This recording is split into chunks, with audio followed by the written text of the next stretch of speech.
that the chair of GCOM must resign. And then recently we've seen the 3 commissioners representing the opposition speaking about the introduction of biometrics. So let me go through these issues sequentially. First of all, the question of the new list has been addressed several times.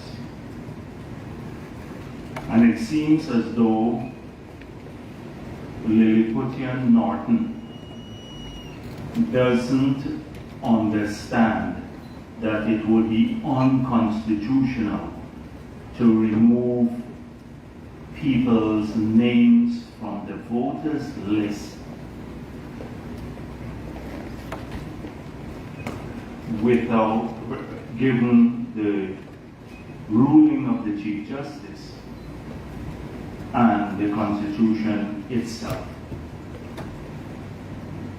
So we are not going to, in the People's Progressive Party, we're not going to support any process that is unconstitutional.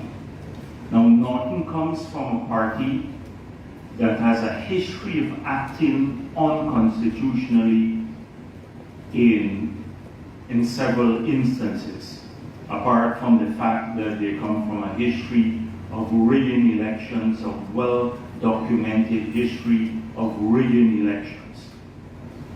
You would recall it was that party that unconstitutionally foisted a chairman on GCOM that was subsequently challenged by the People's Progressive Party, and he was removed by the Caribbean Court of Justice because the act was an unconstitutional one. Secondly, it was that party that refused to act in accordance with the Constitution to hold the elections after the government fell in November 2018 within the constitutionally prescribed period.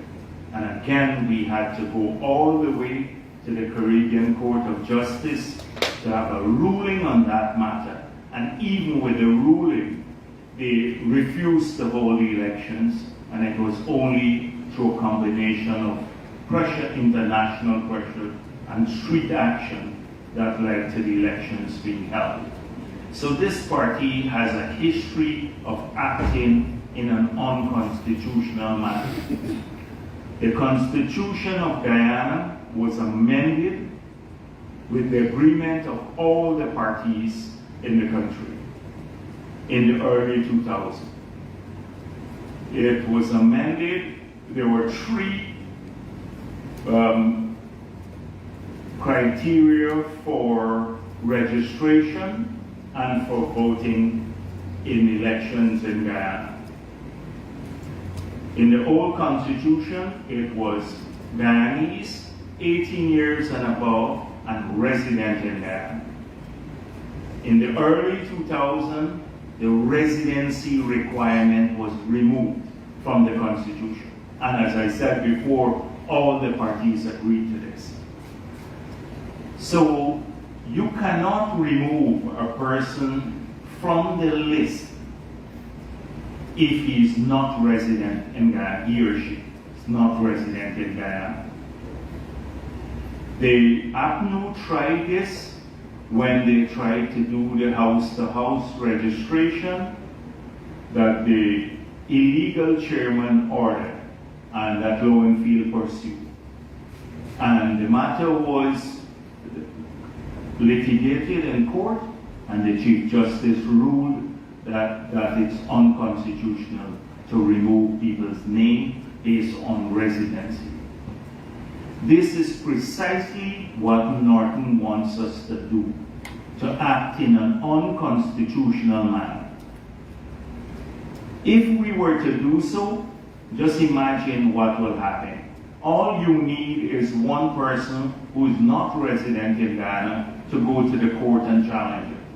And immediately that will be overturned. it would be declared unconstitutional.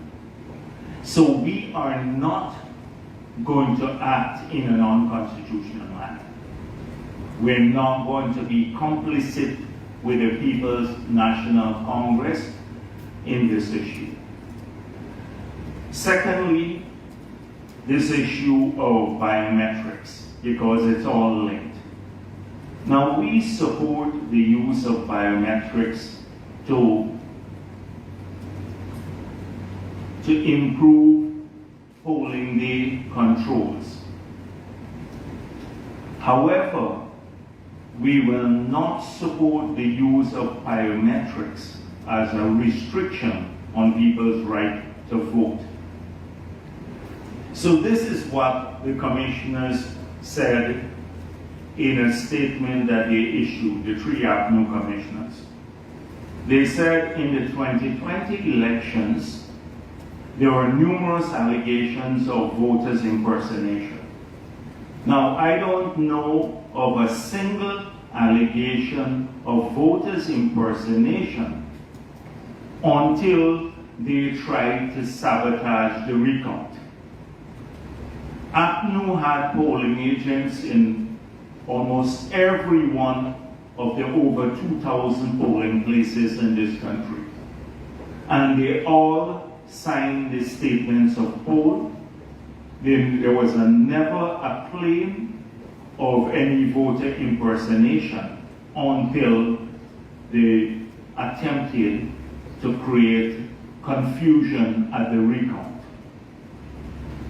So that statement is false, absolutely false. Secondly, they said that GCOM was provided with documentation from statutory agencies and bodies to substantiate these allegations. You recall the GRA producing a fictitious list and then immigration producing another list of who was in the country and who was not, and we found people here who they said were abroad, who never had traveled out of the country. So that is the evidence that they're referring to. Now, here today, I'm going to urge the government to launch an investigation into these allegations and this so-called evidence provided by the statutory agencies. Because now, with the passage of time, I think we've been a bit lax on taking tough action against those people who fabricated this data. And I am going to urge the government to go back and look at all of those, the so-called evidence that was provided by the statutory agencies, make them public so the media would have that, and then launch an investigation as to how they were put together, because they are false information. And if illegal false information is provided by statutory agencies with the purpose of corrupting an election, then the people who provided that information should face the consequences. So I'm going to urge that that happens. And then they want, thirdly, the commissioners, as part of their presentation on biometrics or their support for biometrics, they want the parliament to pass legislation. So this brings me back to the old case, the Esther Pereira case, and the Act 22 of 1997, the Elections Law Amendment Act. Because the parties, the political parties in Guyana, agreed that we must go to Parliament together to provide a law, to pass a law, which we all supported, that ID cards should be used as a form of identification for voters, for voting, on voting day. APNU supported it fully, the PNC at that time.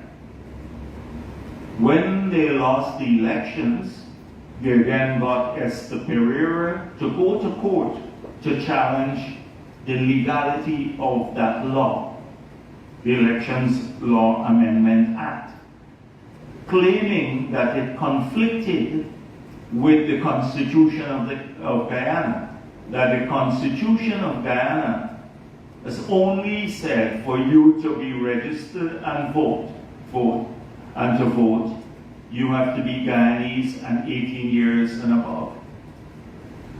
So the court then ruled, Justice Claudette Singh, that the use of ID card, which all the parties had agreed to, pursuant to the act, was illegal. And she cut the term of office of the PPP by 2 years. We had to go to elections by 2001, the 31st, I think, in the order, before a particular date. We lost 2 years of our term because of a decision that the parties took and jointly went to the Parliament on, that subsequently was declared unconstitutional.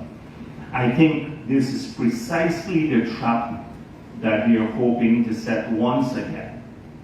That we go to the Parliament, we pass a law on biometrics to prevent people from voting, and only on the basis of these biometrics. And then they lose the elections, and they go back to court again using the same challenge that they did in 1997, that the use of biometrics was unconstitutional. And we're not going to fall into that trap again. So whilst we don't have a problem with strengthening polling day control, which is crucial, the use of biometrics cannot prevent people from voting. In fact, now you can vote without your ID card or a passport.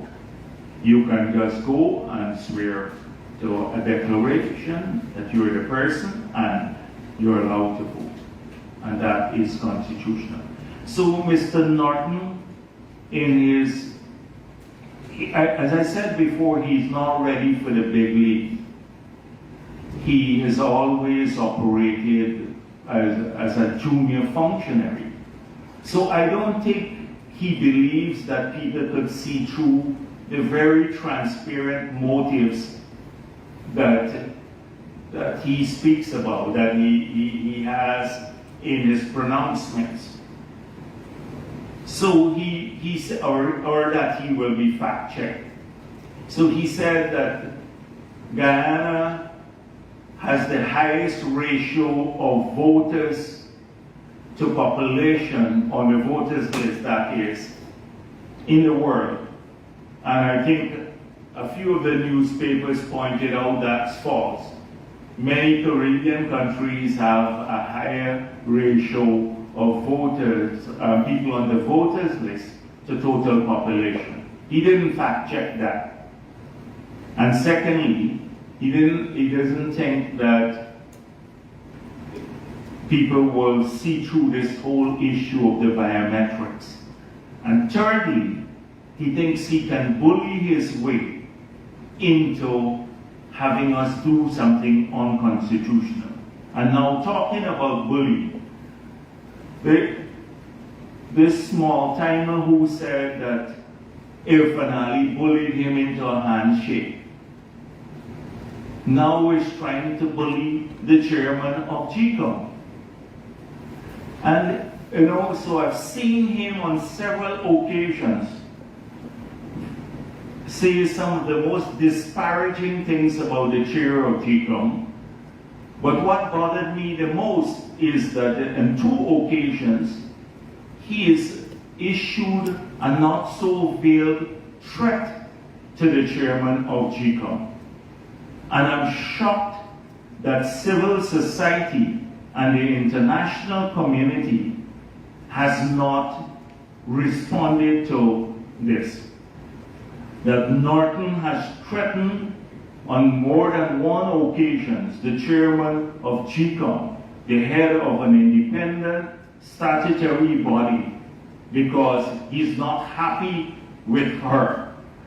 He's threatened that if she doesn't, if she's not removed, she'll have to face some consequences.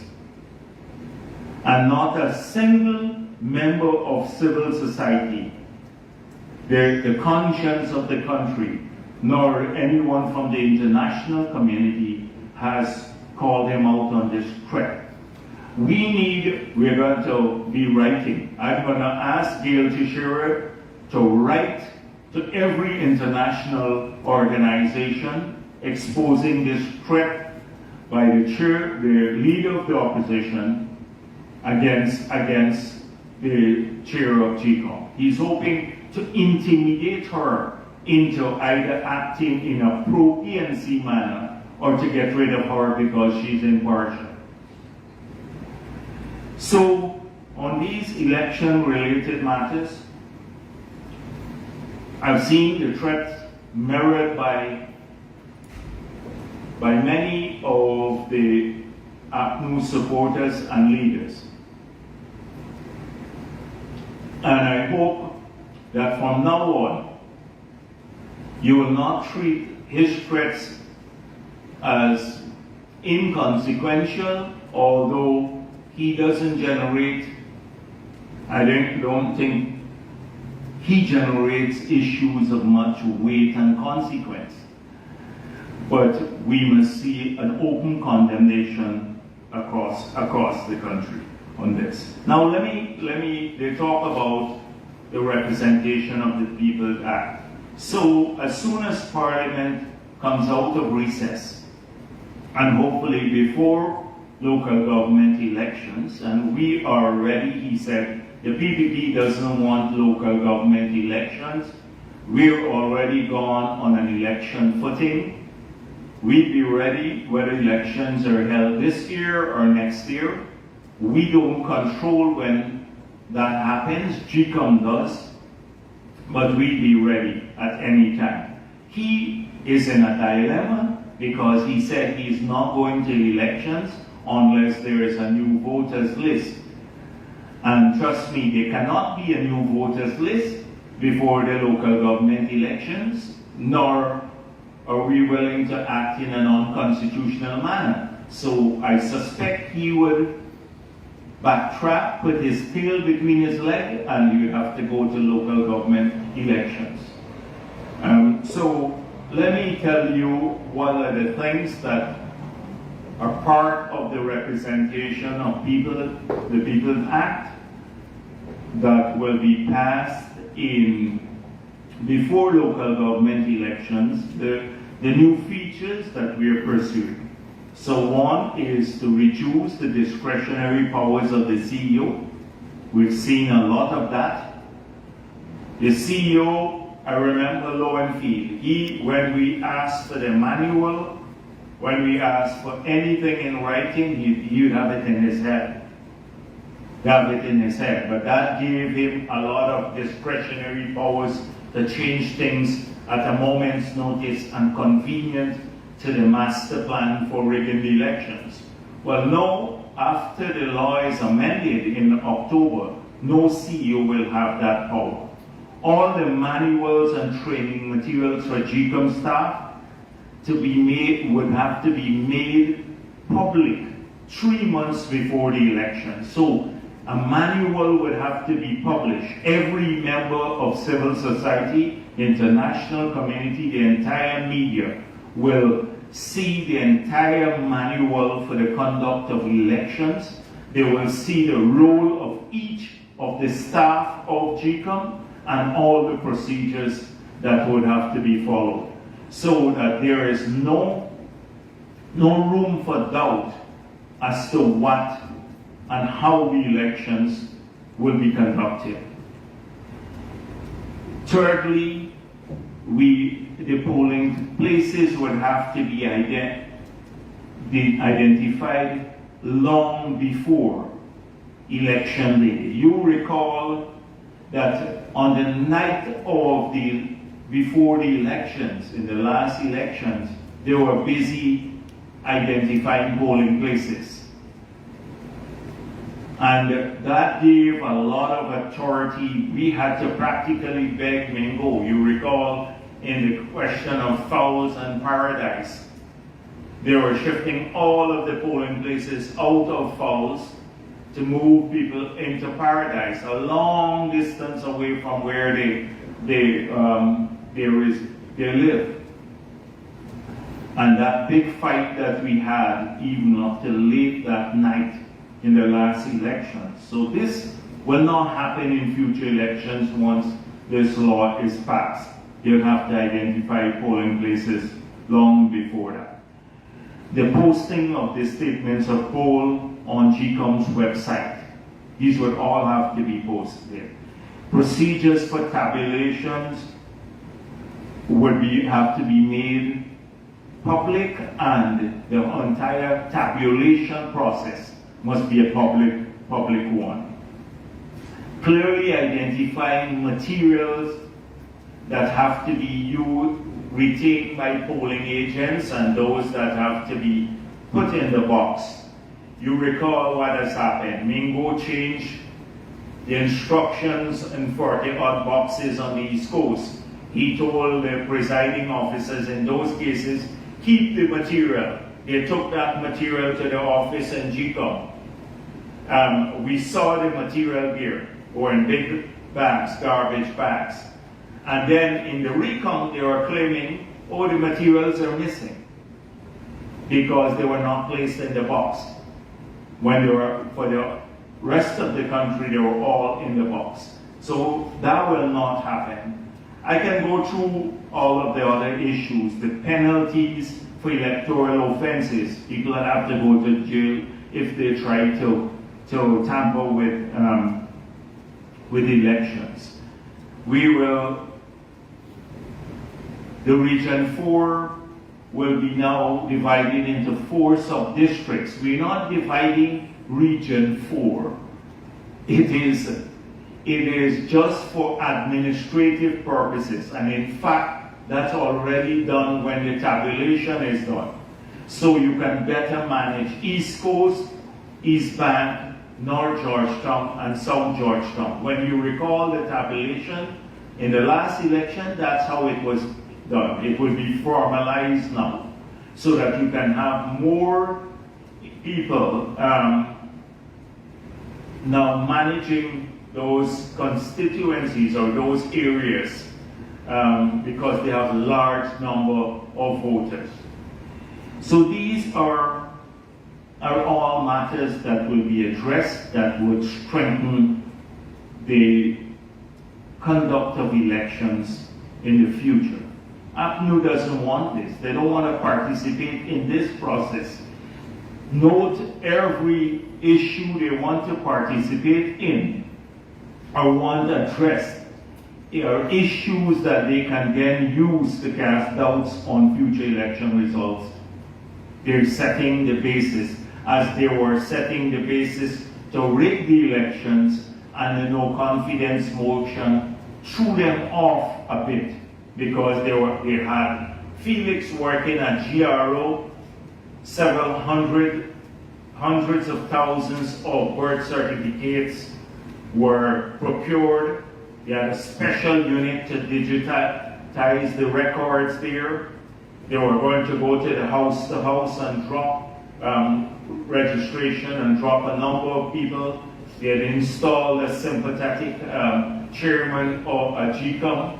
That was all part, and then Lowenfield and the others were compromised. And so it was all part of a system, a network designed for rigging the elections. The no confidence motion came and disrupted a lot of this careful plan that was laid out. So now we are we're watching it carefully. So if Norton believes, Norton can't bully Irfan Ali. In fact, he claims Irfan Ali bullied him into a handshake. Norton can't bully me because I know who he is. He used to, Norton, don't make much about that, yes. He can't bully me. He's trying to bully the chairman of GCOM. He's trying to bully a woman, and that's all. That's all he could do is fit for. And so that's one issue. The second issue that dominated the so-called rally from which they mobilized and brought people was this whole issue about discrimination against Afro-Guyanese. So I saw an ad out where the Coffee 250 committee is inviting people to join a discussion. And the discussion is resisting the emerging apartheid state in Guyana. So we've already seen a response from Mr. Floyd Haynes saying he disagrees with this characterization and that they never consulted with him when they put his name there and published his picture as one of the participants. Because his experience is a very different one. So I see here Mr. Vincent Alexander and the chairman, Dr. Norman Negaki. So on this ad, well, let me tell you about a bit more about these two persons, and then you will conclude for yourself what's happening in this country and how this group of individuals has not only failed Afro-Guyanese, but they are living the good life on the back, claiming that they believe in a cause that is all pursuant or based on their own personal pecuniary interests. So you recall that an organization, a private limited liability company, was established on the International Decade for People of African Descent Assembly. This is a private limited liability company. The beneficial owners of this company are many people here. Vincent Alexander, Olive Sampson, Dr. Norman Negaki, Simpson De Silva, Mark Thornton, Rosemary Davis, Miriam Levi, Royston Peters. These are the people who are listed as the beneficial owners of this company. So this company has received from the government of Ghana, private limited liability company. We're listing these people as beneficial owners. They have received $68 million in 2018, $100 million in 2019, $100 million in 2020, $100 million in 2021, and $100 million in 2022. So they have received nearly $500 million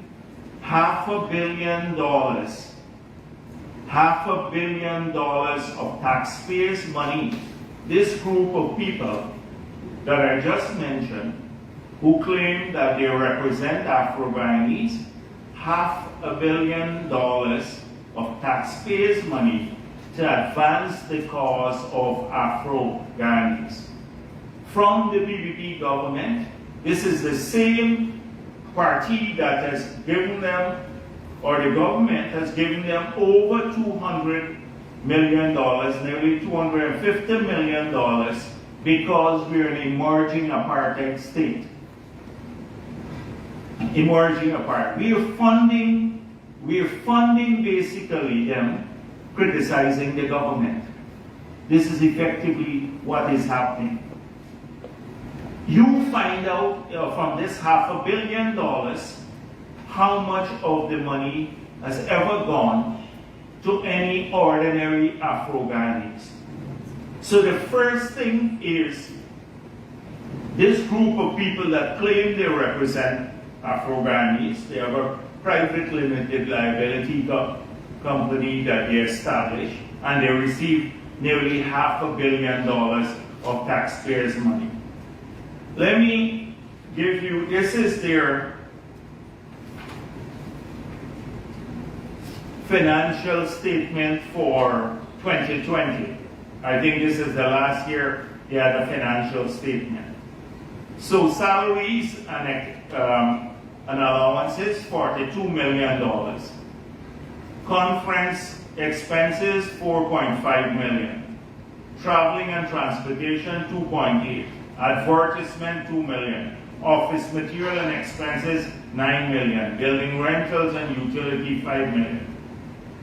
So I can go down, because that's it. But let me go to disbursement of grant funds. How much they give out in grants to Afro-Guyanese? $343,000. $343,000 disbursement of grant. But 42 of the 100 million, that's for 2020.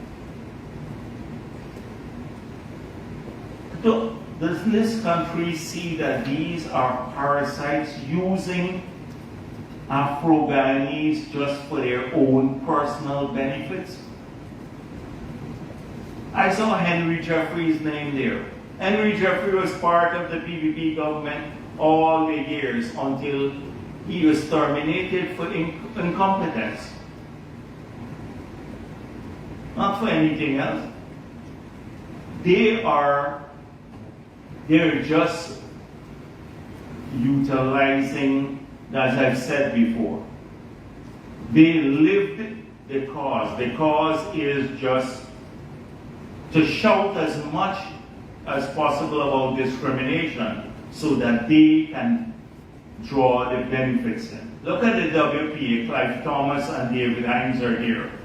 You find out in the 5 years they were in government under APNU, what did David Hines do for the people in Buxton? He's back in Buxton now. In 5 years, tell me a single thing that what he did to bring greater benefits to people there. Not a single thing.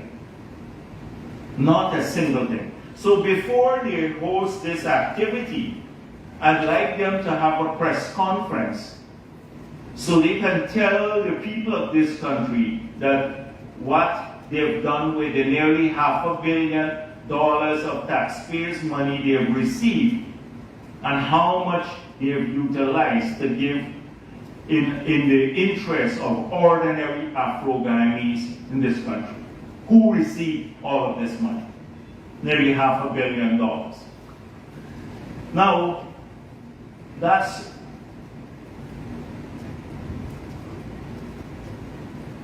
look at some of the facts now. On scholarships. So David Hines said, oh, we're not empowering Afro-Guyanese, but you can empower them through greater scholarships.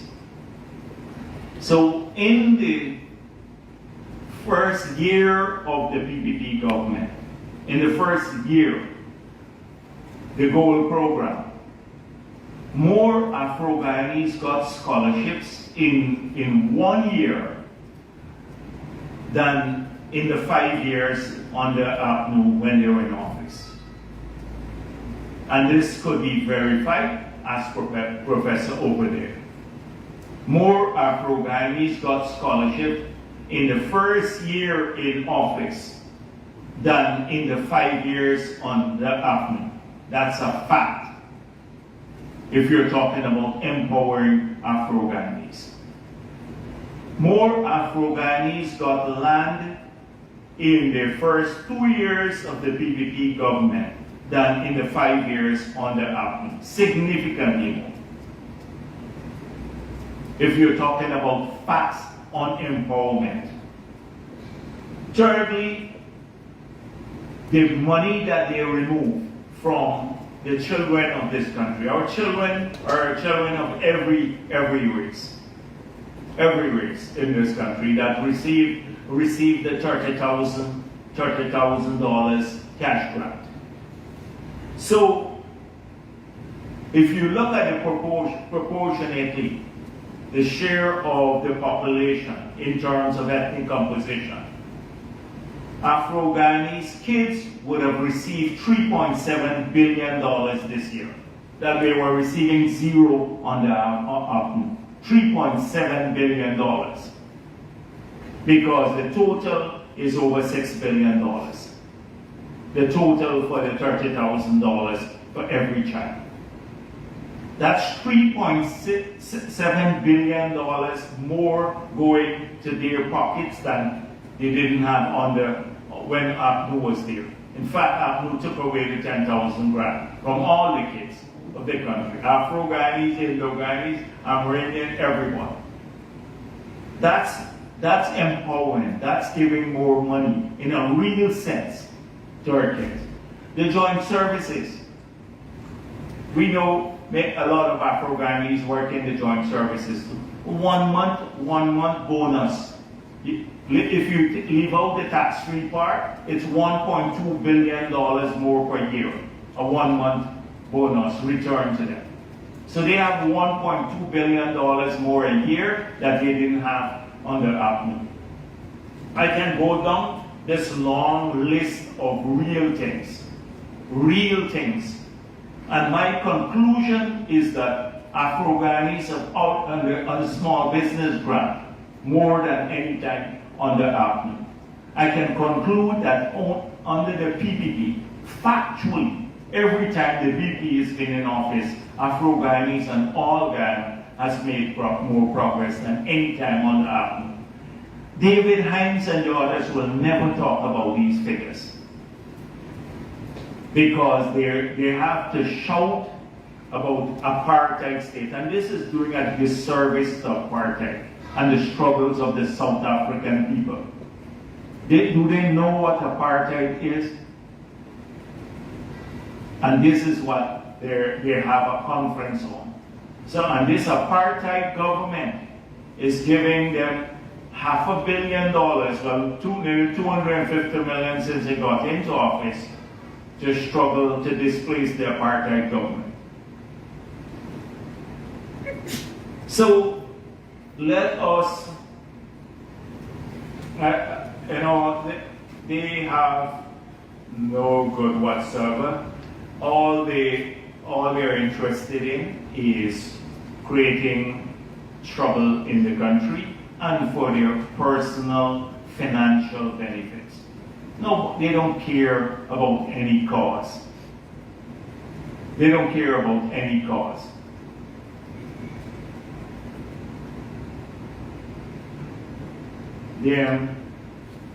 I see a lot of issues on the oil and gas sector.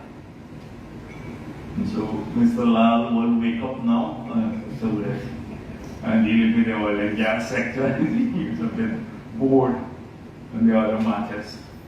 Are you ready for my question? Yes, you get your chance to ask your questions. Thank you.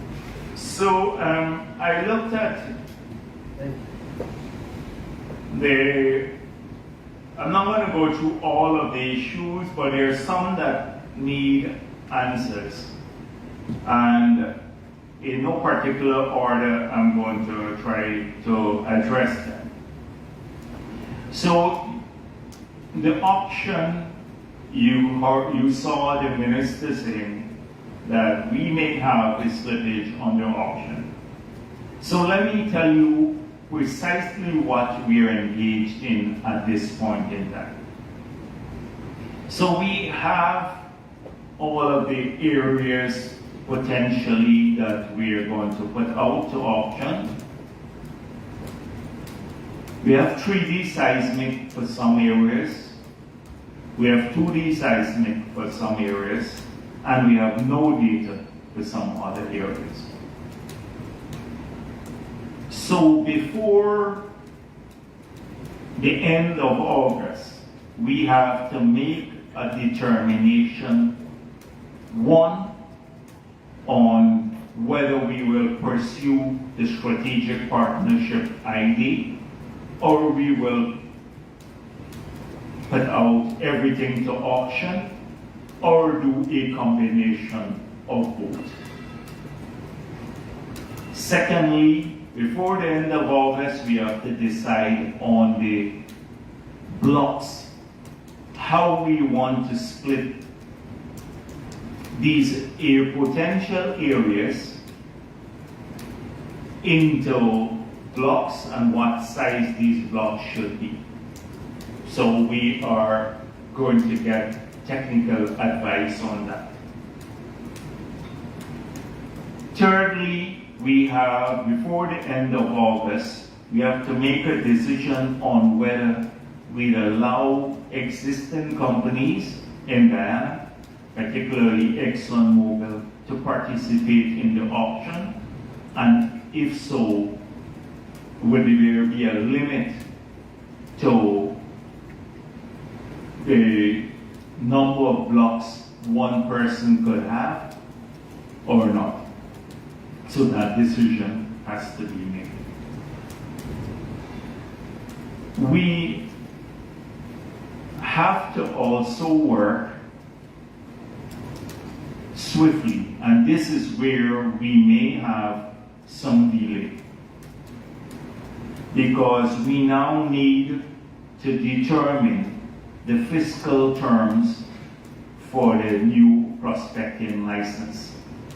And this brings me to that very, very contentious issue that we've had in the public domain, which is the fairness of the contract and what the future take for Guyana will be. Because the prospecting licenses that will have to be issued to the successful bidders will have to outline those terms. And so it will say whether we will retain the 50 model, that is, after clearing costs, the profit oil will be divided equally between the investor and the government, what the royalty rate will be, what would be the other fiscal terms in the contract. And this needs determination very, very early, but it is a contentious issue and we have a number of pieces being worked on. So it is trying to put all of this together in a framework that is fair to the investor, that would allow so that they get a decent return on their capital, that would promote accelerated exploration, and then thirdly, importantly, would allow the country to enjoy a greater share of future benefits should they proceed with production agreements. So this is a major issue that could slow down the auction a bit. And that is the biggest issue, not the first ones that I've spoken about, but the fiscal terms of the petroleum prospecting license that would have to be issued to a successful bidder. That is the one that may be a bit more contentious and that we're working through at this stage. Of course, we're looking at the the 1986 Act, the Petroleum Act, to see that it allows us to pursue an auction in the manner that we wish. Because in the past, all of the contracts were given out on a first come, first served basis, like what has happened at GGMC with the gold mining prospecting license, where first come, first served, they get the contract. Now we've decided to go to an auction. So we have to ensure that our legislative regime supports this competitive process for securing future blocks. So these are all the variables. I'm being totally frank with you, so that the timeline could be adjusted on the basis of how swiftly we can resolve this multiple of issues. And that is what is currently ongoing within the government circles, the technical work that's being done. We're getting some external help to do this and to do all of this preparation. So when we go to auction, we can maximize the benefit to the country. That's one issue. Secondly, I've seen a report somewhere that we utilize all of the money from the IDB loan, and we have very little to show for it. And two, that they had done a depletion policy for Guyana, and we have departed from that depletion policy. So on the first issue, this was a policy-based loan. It is not a project loan. So on a policy-based loan, although the agency has to fulfill the conditions, the disbursement goes to the Treasury and the Central Bank, not to the agency. That is how policy-based loans operate. So it's not like the money came to the Ministry of Natural Resources and then got utilized there. The policy-based loans are often to support the budget, for financing the budget, or for balance of payment support. If the money did not come to the ministry to spend. So that's the first issue. Secondly, there was no depletion policy that was done for Guyana. What the IDB did was to hire a consultant, and just a consultant. Now we have good consultants, we have bad consultants, we have consultants who don't care anything about this country. But this consultant established the principles, like a framework in which a depletion policy should be developed. Not that they developed a depletion policy for Guyana. So to characterize this as the government paid no heed to it and departed from it or ignored it, it's not like that was true. There's no depletion policy that was done for Guyana. And any depletion policy that's been done today has to include one key variable. The key variable is net zero. If net zero is not included in any depletion policy, it will not be fit for purpose. It will not be fit for purpose. And so I saw that those issues, because for several days people were talking about this in the newspapers, and it's basically, it's not true, some of the things, the way it was put over.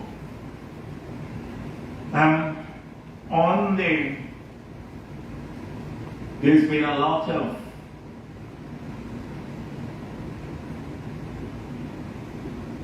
to and froing on the issue of insurance. between a number of people, Vincent Adams, the EPA, and others have weighed in on this matter. I'm not going to say what I feel personally about some of these people. But as was recognized, that in all of the permits, the oil and the legislation, the EPA legislation, that the permit holders are liable for the full extent of any environmental damage caused to our country and the cleaning up of any oil spill that may occur.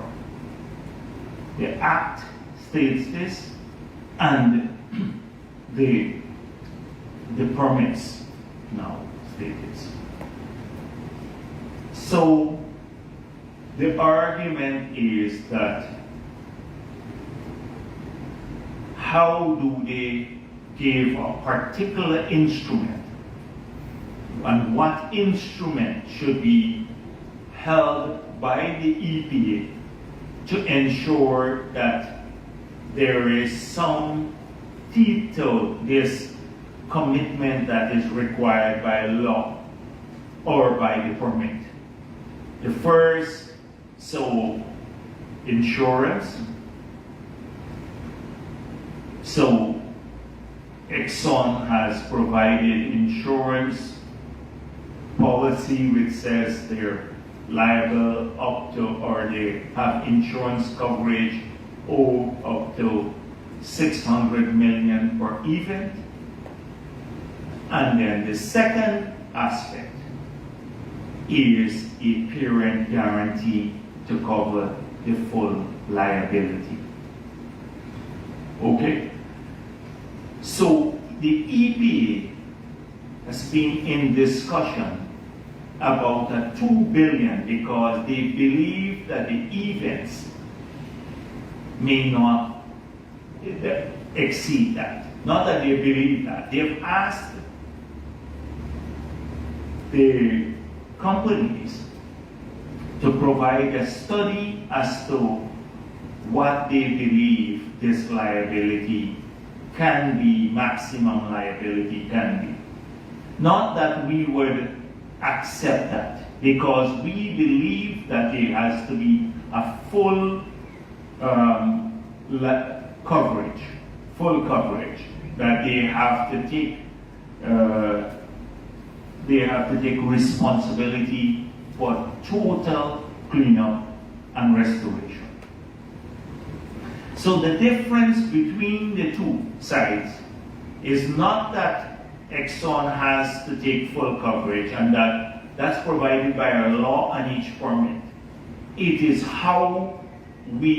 what instrument we now get to give us the comfort level.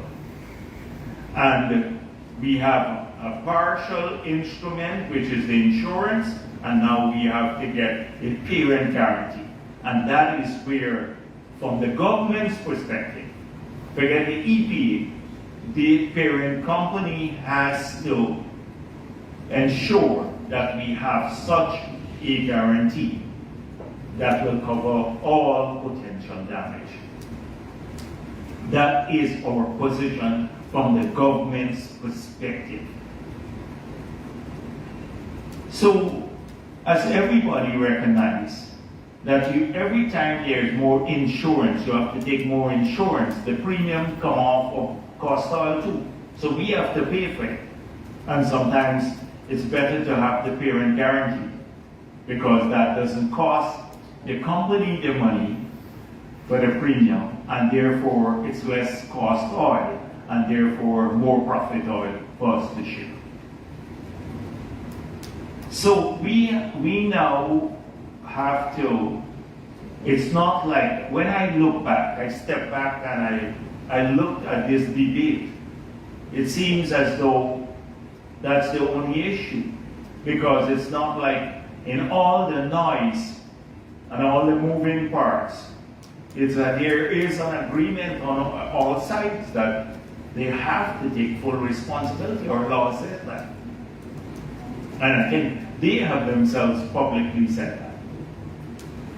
So it is the instrument, and we're committed to ensuring that there is an appropriate insurance or guarantee that can cover that eventuality.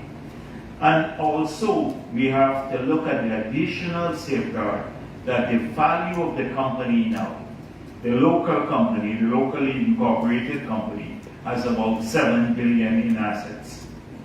That's what the valuation is. So, I'm not going to, I've looked through this, and every day it's going back and forth, and I see little parts moving here and there, and sometimes we're talking the same thing and fighting over the same thing that we agree with.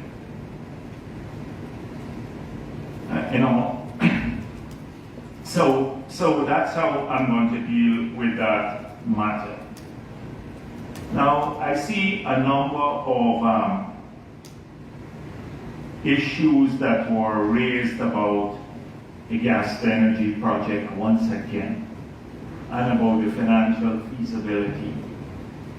And let me make it clear again to you. As I said the last time we met. So, at $1 billion for the pipeline, okay, that's the bid, that's the price, the estimate. And based on, but before I do that, let me just tell you, so we went out to tender for the power plant and the NGL facility. We're receiving bids the first week of September. We're hoping that those bids come in. They're very competitive. There are 9 companies. They come in well. We've defined the technology we want to use, which is Western technology, either Siemens or GE.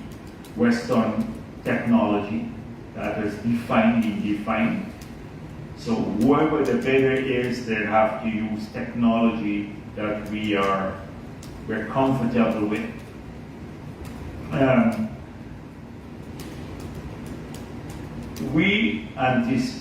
We're hoping those bids come in between the range, or in the range that we had when people were submitting proposals for pre-qualification, which came in between 550 million to about 700 million. That's the range that when they were submitting their proposals for pre-qualification. So if we use those numbers for the NGL and the power plant, the NGL facility and the power plant, and we use, say, $1 billion for the pipeline, the actual could be much lower, probably would have been much, much lower had we not had the supply shock. You see everywhere. I saw Brazil is now going Petrobras for an FPSO, and the prices have skyrocketed because of what is happening around the world, the price of steel and everything else. So if we use those as the numbers, say the outer range, 700 million for the NGL and the power plant, and $1 billion for the pipeline. So that's $1.7 billion for the whole project. We believe it can come and go. But let's use that. Since we don't have the actual numbers now, the actual numbers will come in later. So we're very conservative. We're using outside numbers. Now, what will be the cost of generating power? How much will it cost Guyana to pay back for these pipelines? The pipeline, the NGL plant, and the power plant. How much will it cost us through in the price of power. So we at 4 cents now per kilowatt hour. Remember I said 5 cents, I wanted to be conservative. Between 4 to 5 cents per kilowatt hour, we will be paying back the full $1.7 billion. We will be paying for the operating costs for both the power plant and the NGL facility. So that means we will be paying because the gas is free. So the gas is free, we pay back for the capital cost, the $1.7 billion we pay to operate the facilities, and it will still cost us 4 cents per kilowatt hour. Now it's costing us nearly 20 cents per kilowatt hour with the high price of oil. And we're selling at 30 cents per kilowatt hour. So if we sell at 15 cents, and that is it, 15 cents, that's our aim, to sell at half of what it is, and you're generating at 4 cents per kilowatt hour, we can have enough money to build a proper, a smart grid and still make a profit and pay back for the entire infrastructure. And then have our emissions cut by more than 50% because we're now using a cleaner fuel than bunker C. And that is paying back the full $1.7 billion. 4 cents at 4 to 5 cents per kilowatt hour. How much more feasible do you want to get? Every country in the world would be happy to latch on to a project like this. Every country.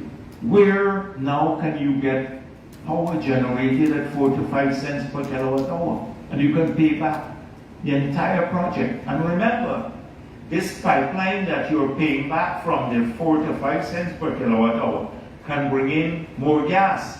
We're only bringing 50 million. When we bring in the other 80 million cubic per day, we've already paid for the pipeline from the 4 to 5 cents per kilowatt hour.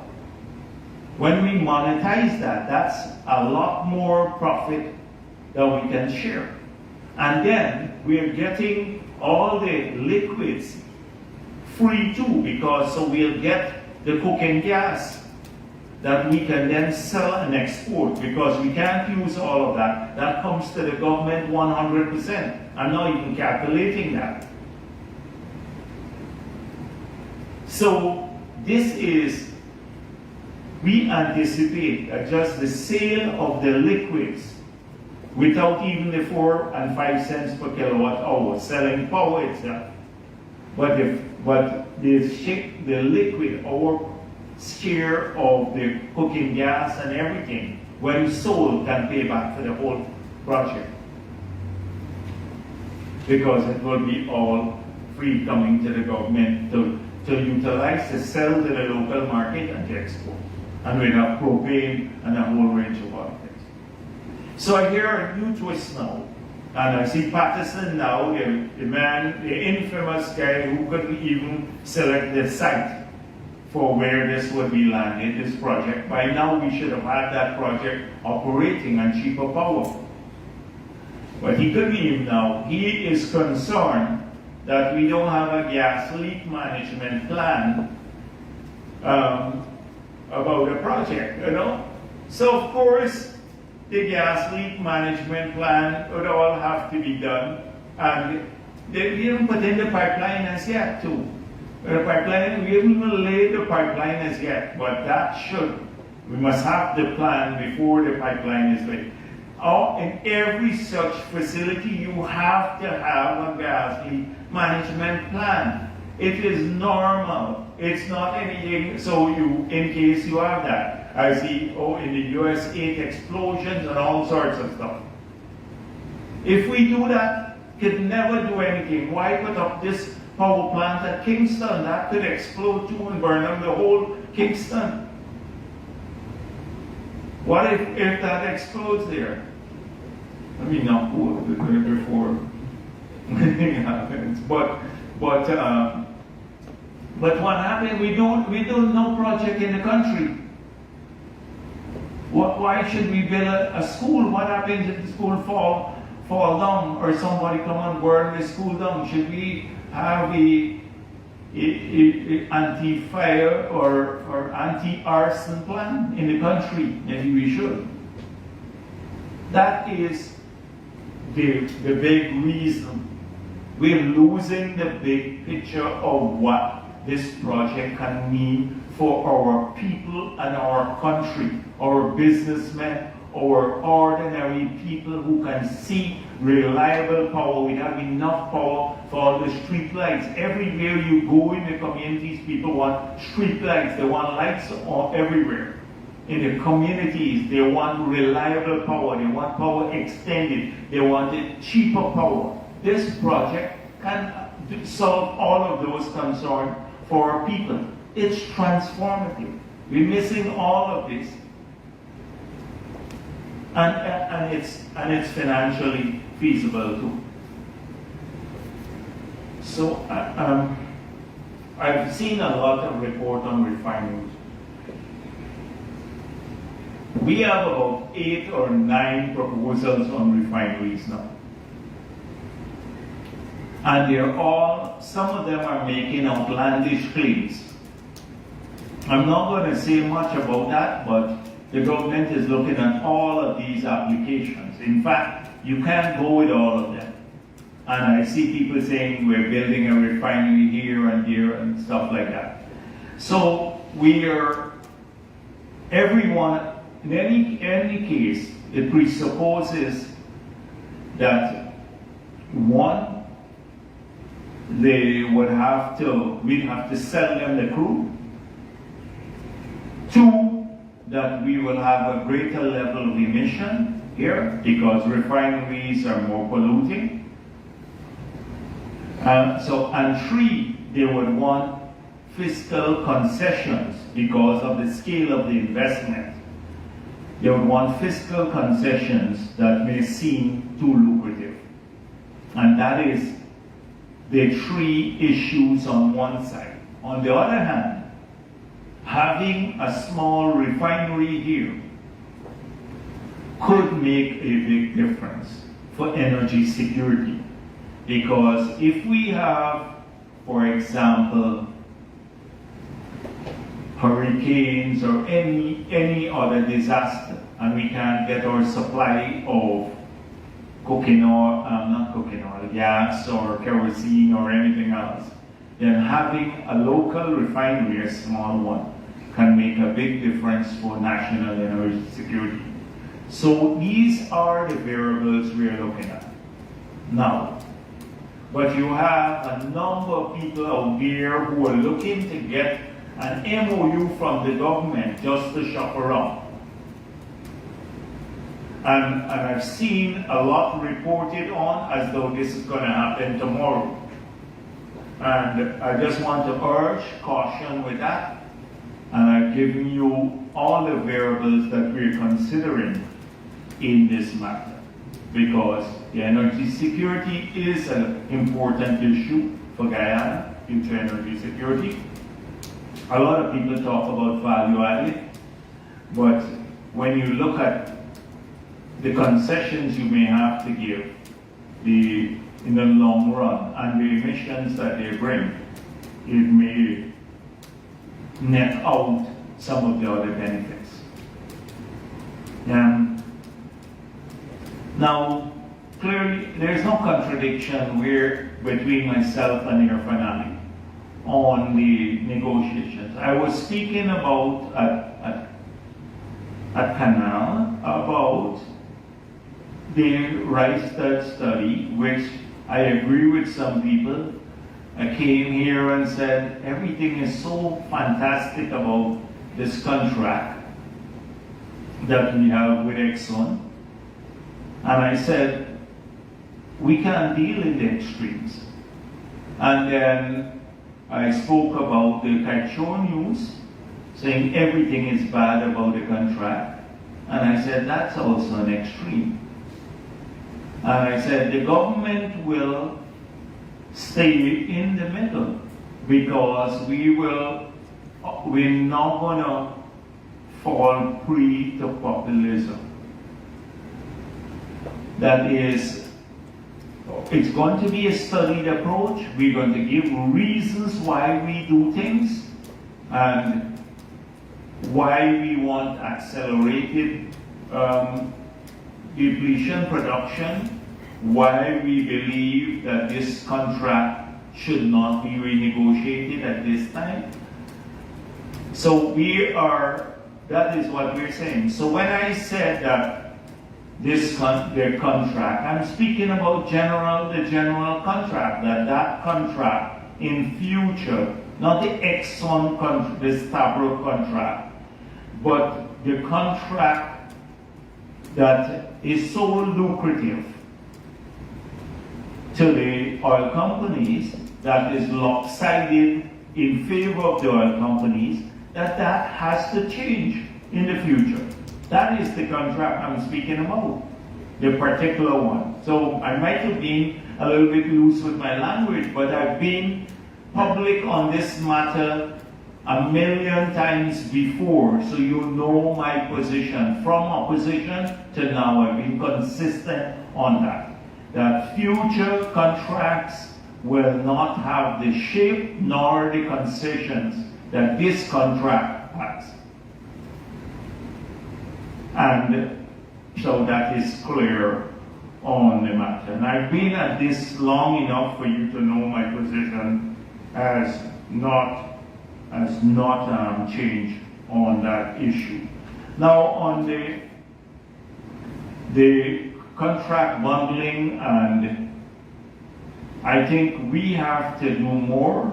We made it clear to the oil and gas companies that it's not just about local content, the bit dealing with local content, the carve-outs. That there must be a fair opportunity for Guyanese and other companies to be able to identify and bid on other opportunities that are available to the company. So a Guyanese company could bid by virtue of it being or qualifying, by virtue of it qualifying under the local content legislation, enjoy preferences. But in the areas that are not carved out, they must also see the opportunities in those areas so they're not excluded from the bidding process. That was made clear to the oil and gas companies, and therefore the legislation, the procurement policy, I don't think we need to go back to Parliament to change that. This is clear. How do we know that we are getting the best deal? How do we know that we are limiting cost oil if we don't go through a competitive process in some of these areas? There's some technical areas that it's hard for you to unbundle without making nonsense of the whole issue. Like if you can't split a part into 4 parts and say, you supply the bearing and another man the piston or something like that. That doesn't make sense. But I believe that the oil companies and the first-tier contractors can do much more to present the opportunities here in a manner that local people can utilize. And I've seen a lot of people who pushed us to be very aggressive on the local content legislation and to look at high ratios for carve-outs. They're doing very little, just sitting around griping. These are some local companies too.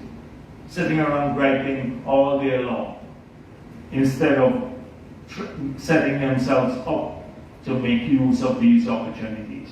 So we can address all of these matters.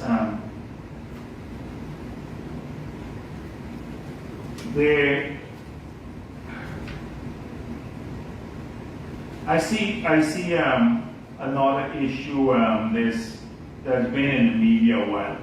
This issue of Chinese landing, and And let me make it clear about our position on this matter. Now, the President and I, we sat with the Tushao and the councillors at the last NTC meeting. And it was explained to them that throughout this process, GGMC and the government was on their side. The other party secured a ruling from the CCJ. Now, the reason is that this, the permit to mine, the license there, was issued before the Amerindian Act. And so it presented some complications. And so the CCJ ruled that the GGMC cannot enforce the Amerindian Act. They can only enforce breaches of the Act. So we've heard about a lot of breaches. And we heard from the Tushao and the others that there seems to be a very cozy relationship between many of the officers of the GGMC and the individual. We heard about the bullying of the communities, the threatening of the councillors and the Tushaos, and even on the airstrip, people being prevented to access from the village, being prevented to access the airstrip. And so the President has made it clear that to the civil aviation, that flights can only go into these areas unless only if they have the approval of the council as part of the reclaiming of the rights of this Amerindian community, and that we will not countenance any bullying of the people in this community.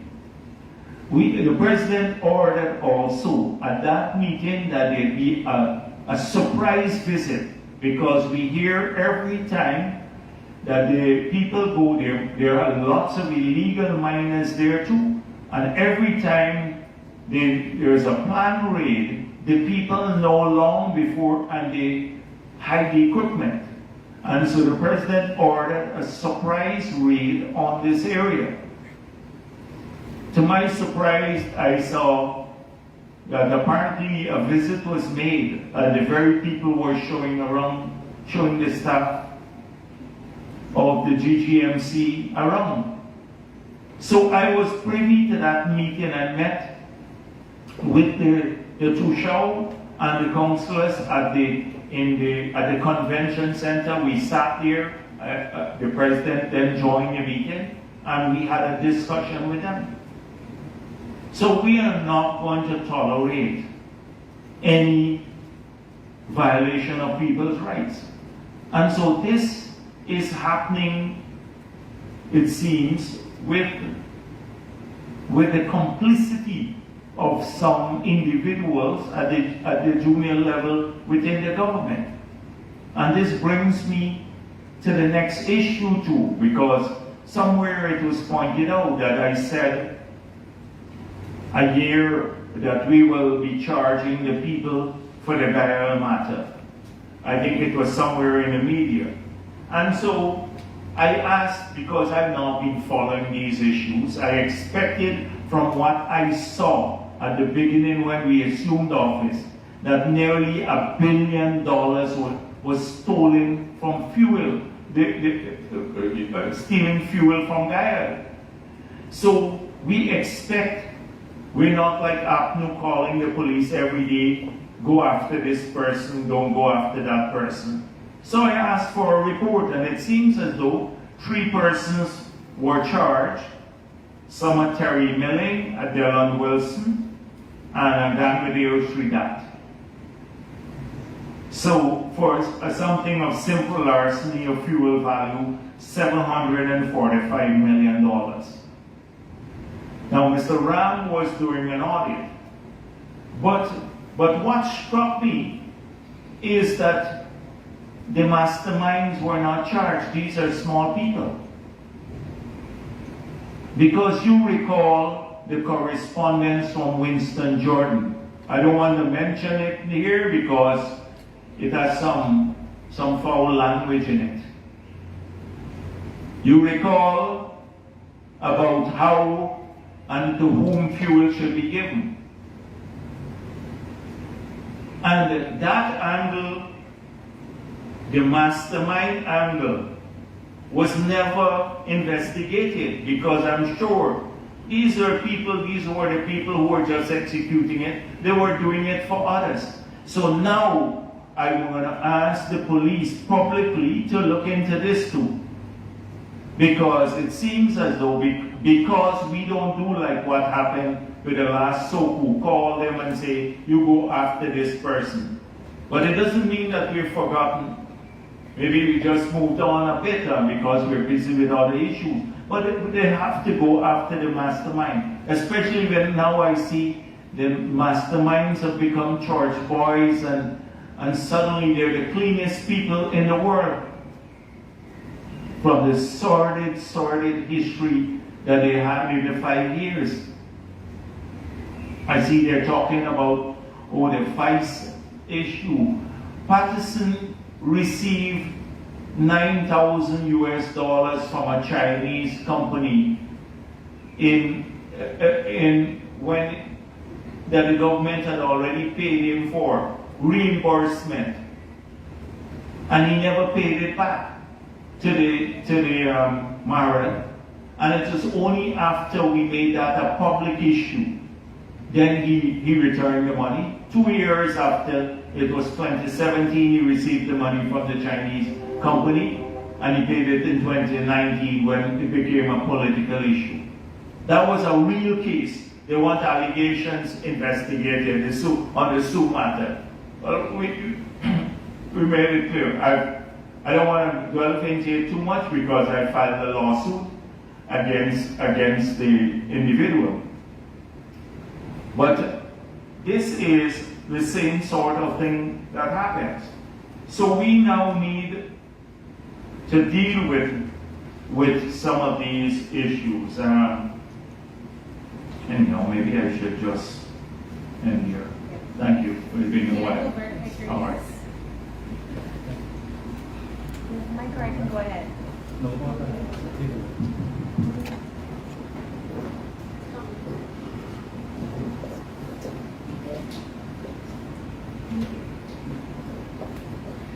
Good afternoon, sir. Ken over Kaiser News. I want to make a quick clarification, then I'll go into a question on part of your statement. Okay. You asking me to clarify, or you're clarifying your position? No, I am making a clarification about the story you spoke about. Okay, all right, okay.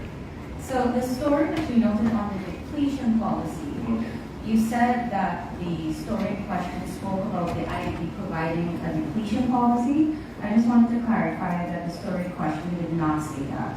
It said that the IDB provided depletion policy guidelines, Okay. Which we spoke ignored. about. Which we ignored. Yes. Okay, well that's not true too, right? So we it was didn't used- ignore the guidelines. We just added. No, we didn't ignore the guidelines.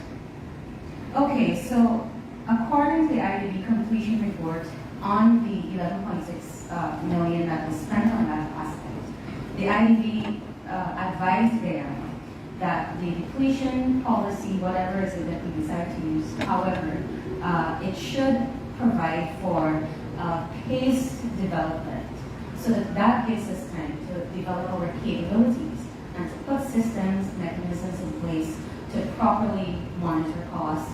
to So that's develop why, our that is costs. precisely what we look, and they pointed out that the pace is dependent on a number of variables.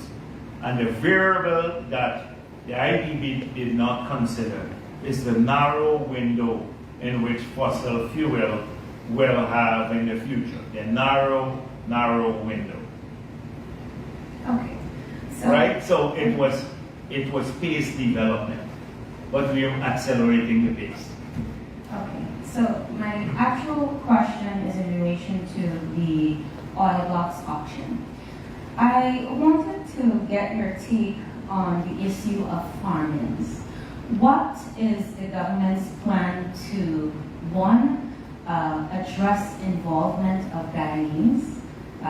Is there going to be a set criteria if there are certain locals who would like to be involved in the oil blocks auction? What would you be looking for? And secondly, how are you going to address if companies do access the blocks, then they decide to flip it in terms of giving it to ExxonMobil? How do you avoid that sort of backdoor entry into the oil blocks? Okay, so on the first issue, this brings us to a very important point, because for a long while, people have been critical of this policy of the first come, first served. And Culture News has been in the forefront to say that a number of people, Guyanese particularly, they wonder how they got the blocks because they didn't have the requisite expertise. So how do we give people who don't have any expertise or capital to develop these blocks because we want Guyanese to grow? Or do we leave it, make the criteria so exclusive that we only companies that have requisite expertise, capital, and maybe deep sea experience, which limits the group even further, because very few companies have deep water exploration and capability for extraction in deep water. So though that's a key variable, you're raising a very important issue, because if you include the Guyanese, we may be saying, people would say, oh, we're giving people an opportunity to enrich themselves here because they don't have the requisite expertise, they would only flip the blocks. And then if you don't bring them in, you say, oh, the opportunities are excluding Guyanese. So it would be interesting to start a debate of that nature without taking a position on the matter. In the newspapers, I hope that you can start a debate on it. So let's see what the pros and cons are, and it will be helpful to see where Culture News stands on that matter itself. So that's one. Now, clearly, if the idea is not to have more concentration and the big players, then they must have either strengthen the approval process that people have to get before they can flip. So then if they were to flip to someone who's excluded from the auction, the approval process that they have to seek from the ministry would say, no, you can't do that. So that could be controlled at that level, or you could put it in the bid itself, the bid document, to say you can't do that, right? Well, So, and the other two issues that I wanted to clarify on this matter was, one, what would be the new timeline for the auction? Okay. And to understand from you, given what you noted earlier, where do you stand on the involvement of Guyanese in the upcoming auction? I understand that you want to do, but where do you stand on it? If we could have a consortium, personally, if we could have a big consortium of Guyanese individuals, I don't know what the cabinet would be, I would say, let's give them a chance to prove what they're saying is how we can go about in this sector. That they can raise the money, they can give better fiscal terms to the country, and still make a lot of money. I would, that is, but not an individual, not individuals, because unless they participate in the auction, and with some maybe backing with expertise, but individuals it would be hard for us to do. Now, on the other hand, you can say anybody could buy the block and then flip it later, because it's your business. Once we collect our money, right, in the auction. So you get, everybody can participate in the auction, and the government gets, say, 5 million, 10 million per block, when it was getting 0 before. And then you can then decide, having invested $10 million, you would then decide, do I have anything here? Do I have to do the seismic and then flip it? So a lot of those issues have to be, those are the contentious issues, and often, no matter what you decide, you'll have people opposed to it, one way or another. If you take one position to just exclude, you have people opposed to that. And then you have another group, if you decide to include, people say, oh, you're enriching a few people. As for the timeline, the new timeline. Oh, the timeline, I don't want it, that is why they're moving parts. The biggest unknown variable, how the longest that part could take, is the one about the fiscal terms. So there is a timeline before the end of the year now, so let's leave it at that, before the end of the year. Also on the matter of the auction. Now, one of the issues that was raised by several international stakeholders is that Guyana gives up the right to get any sort of taxes when these oil blocks are flipped. Is that something that the government would be looking to address? That we gain nothing if the oil blocks are flipped?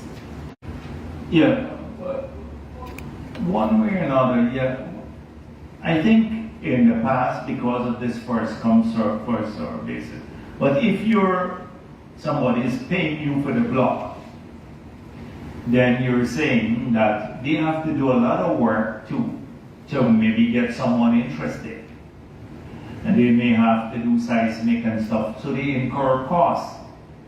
So I don't see it being so unfair once the auction, people access blocks through auctions. Okay, and my two substantive questions.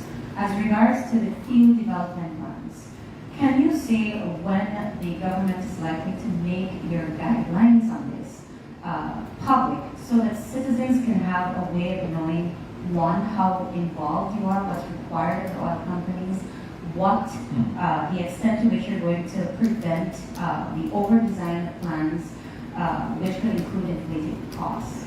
So, at this point in time, because the field development plans are different, the conditions are different, etc., we have gone through those internally with the help of external consultants.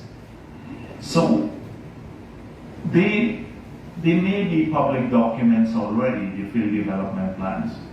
Okay.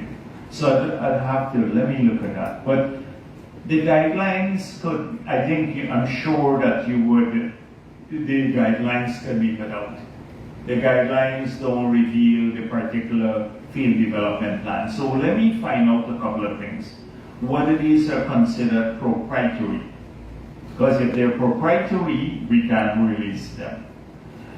But I don't see any harm in us saying that these were the parameters in which where we look out for national interest in these areas. So I don't see any harm. So I'm going to talk to the Ministry of Natural Resources to engage you on that. And finally, ExxonMobil is moving ahead with the award of several contracts for Yellowtail, and Guyana is still at the audit for 2018-2019 costs.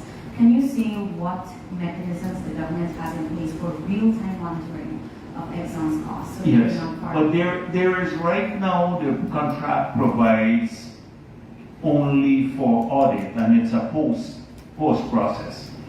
If you have to be involved in real-time monitoring, it means co-management. That's the only way that Guyana will be managing the oil company. That's the only way you can deal with it now, in real time. We don't have co-management.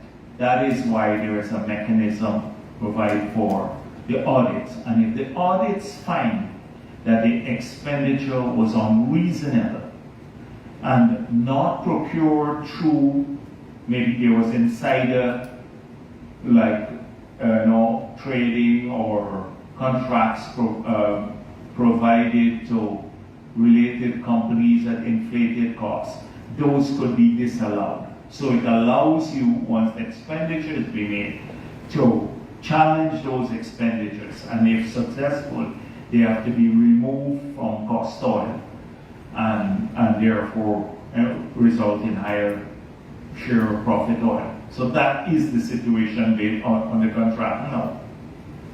So there's no co-management. Good afternoon, sir. Sir, you began your press conference by saying that the local government election seems to be the most important thing in this country. Most topical. Most topical. Okay. Guyana is running $1 trillion, US $1 trillion business. And the government, in particular you, who's heading the oil industry, $1 trillion, yeah? $1 trillion. We hardly, the nation hardly ever hear, or the press hardly ever hear from you as to this, as to how this sector is being managed. During your press conference a while ago, you talked about a refinery. You talked about electricity being chopped in half via the gas to shore project. And you focus on the big picture and what you said. You talked about bundling of contracts. You talked about auctioning of oil blocks. You talked about insurance liability, depletion policy, and Mr. Vice President, these are all issues. This nation cannot take a sentence or a paragraph out of your mouth to really understand these issues that we're dealing with. Every one of these issues required at least 5, 6, maybe 10 press conferences to really walk through and present to this country the nitty-gritty and what is there to benefit this country in every one of them. And I came with a few questions to ask. They're very simple questions. But you came to elaborate there and let them, we take it one by one. All right, why don't you give me the correct questions? All right, the first question was that you went to Potential and spoke to an audience there. Yeah. You yourself said, and I'm quoting you, Rystad Energy and Exxon trying to prove that they are the best thing for Guyana, which is not so. These are your words, sir. The contract was bad. We have to change it in the future, but we are not going to renegotiate now. Alistair Rutledge said Saturday gone that this is the best contract ever. You saying it is bad. So there's a huge gap between you and Exxon.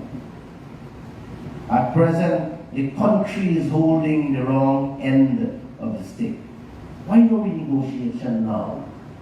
You are allowing Exxon to accelerate production, to continue to rob this country faster than expected. Why not accelerate the renegotiation of this deal now rather than later? And that's my first question. Okay. So, I think I have a sense of deja vu that we've gone through this issue many times before. So even in that quote that you just read, I made it clear that we're not renegotiating the contract now. I explained earlier that we believe the contract is lopsided. I have not been shy about saying this in opposition and in government, and that no new contract will have those same terms. I've said that publicly we put that in our manifesto. So we've been entirely consistent from day one. When we're in opposition, it would have been probably the most popular thing to say, oh, we're going to renegotiate as soon as we get into office. And we didn't take the easy route because it was a carefully analyzed position. I've explained already that we need the development capital to open up these opportunities. That Guyana does not have the magnitude of the capital necessary to invest in a venture of this scale. I have pointed out, comparing total deposits in our banking system, if you aggregate both private company and individual deposits, that they are a fraction, they're about 1/10 of the total required only on the 4 FPSOs. So even if we had these opportunities and we wanted to explore them using indigenous sources, we would not be able to, because the capital would not be there. What is happening, and we predicted this, that now because of the quantitative easing and because of the loose fiscal policy in many parts of the world, in the period where COVID-19 raged supreme, that this created a huge inflationary pressure, apart from the supply chain problems that we've had. So both on the demand side and then on the supply side. So all of these cash grants and billions of dollars spent in the developed world, they've pushed inflation up. And now we face the consequences of this with a steep increase in interest rates. And with the interest rates climbing, you will see now it's even harder to access investable capital. A lot of the projects that may have seemed feasible in the past might not be feasible anymore because of the long-term projections on interest rate increases. From some of the sources, we were locking in at, including multilateral agencies, Islamic Development Bank, at about 3% fixed term. It's gone up now. In the last loan they're looking at, the one for Linden to Soesdijk, nearly $200 million. It's gone over 4%. So my point is that the investable capital is not there. So all of these factors have to be considered when you're making a decision. If we don't utilize this opportunity now, and especially with net zero, who is going to utilize it? It is the Saudi Arabia and the Norway and the others that are busy pumping more and more oil and gas. So I have never seen a single person who said to me, if we stop them doing this, all of the people who are talking, who will do it? And so we have to leave enough incentives to allow people to invest and get a decent return, and we have to have a greater share on coming to government. I've explained before, if we engage in a renegotiation now, the momentum gets truncated, and we can't lose the momentum now, when the world can't even generate a momentum. Suriname and many of the other countries that have resources can't generate a momentum. If we kill momentum, we kill off the fledgling growth now in our private sector, industrializing, preparing for the future. we choke off the other spin-off benefits. So we need to keep the activities going, not 4 FPSOs. To keep momentum in this economy, we practically need 10 FPSOs. We need to prove our resource. We need to extract this natural resource as quickly as possible and then convert it into monetary assets. From physical asset into monetary assets, save some for the future and invest some now, so as to generate a more sustainable non-oil economy. That's the strategy, and I've explained it, and I've explained why we can't renegotiate. So I've never seen a debate surrounding that. Can someone say to me, any of these people who are saying, don't accelerate production now, what will happen by 2035? What if there is a breakthrough technology? What if there is a carbon price of $100 per ton of every carbon emitted? What will that do to demand, global demand for energy, like fossil fuel? Where does that leave Guyana? With all of the oil in the ground, you can't monetize it. Why should our people be denied that opportunity here and now? So this is our explanation. We have not been shy about the explanation. I've just dealt with all the variables. Let me tell you what Norton's explanation was. Norton's explanation, when asked about it, Norton said basically, if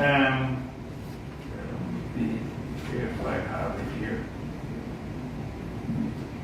Norton said, let me make it a few things clear. I don't know what barometer you use to ascertain what the people feel. But let me say this. First of all, Guyana has no resource to become involved in the exploration of oil. An agreement was signed in 1999 in which it was agreed that ExxonMobil will explore for oil. Now, having done that, this agreement was signed. The agreement having signed, I understand it provides for Exxon to produce the oil, and then you have cost oil, which is the cost to produce the oil. And once you take out cost oil, you will leave with profit oil. Now it means, therefore, without investment, I mean investment apart from natural resources, Guyana is going to benefit from profits. And then he goes on to talk, nothing else. Nothing else. This is what you get from Norton.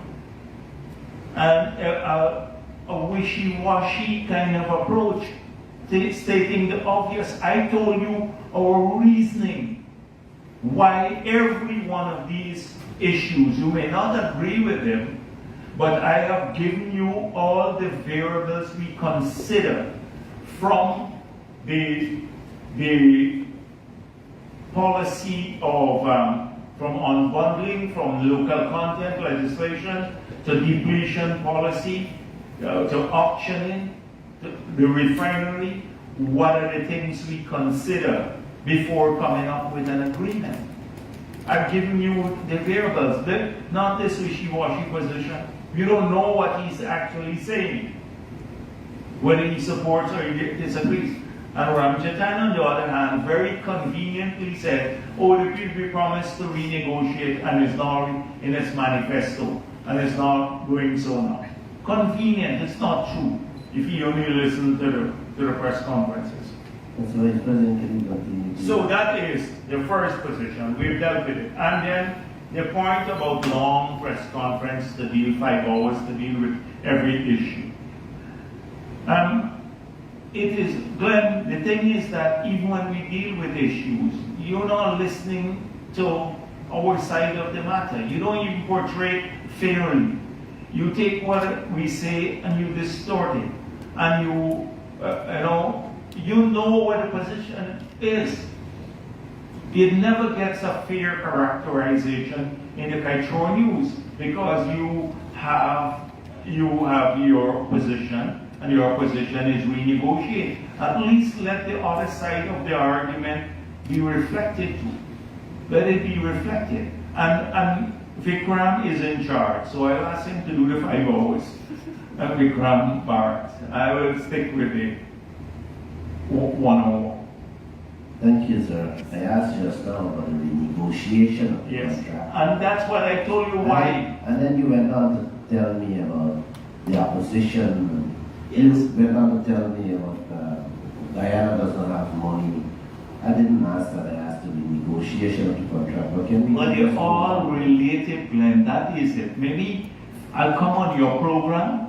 Well, This is what I do. We talk about this. Let me come on your program once again, this week. and we'll talk this week or next week, and we'll talk at length.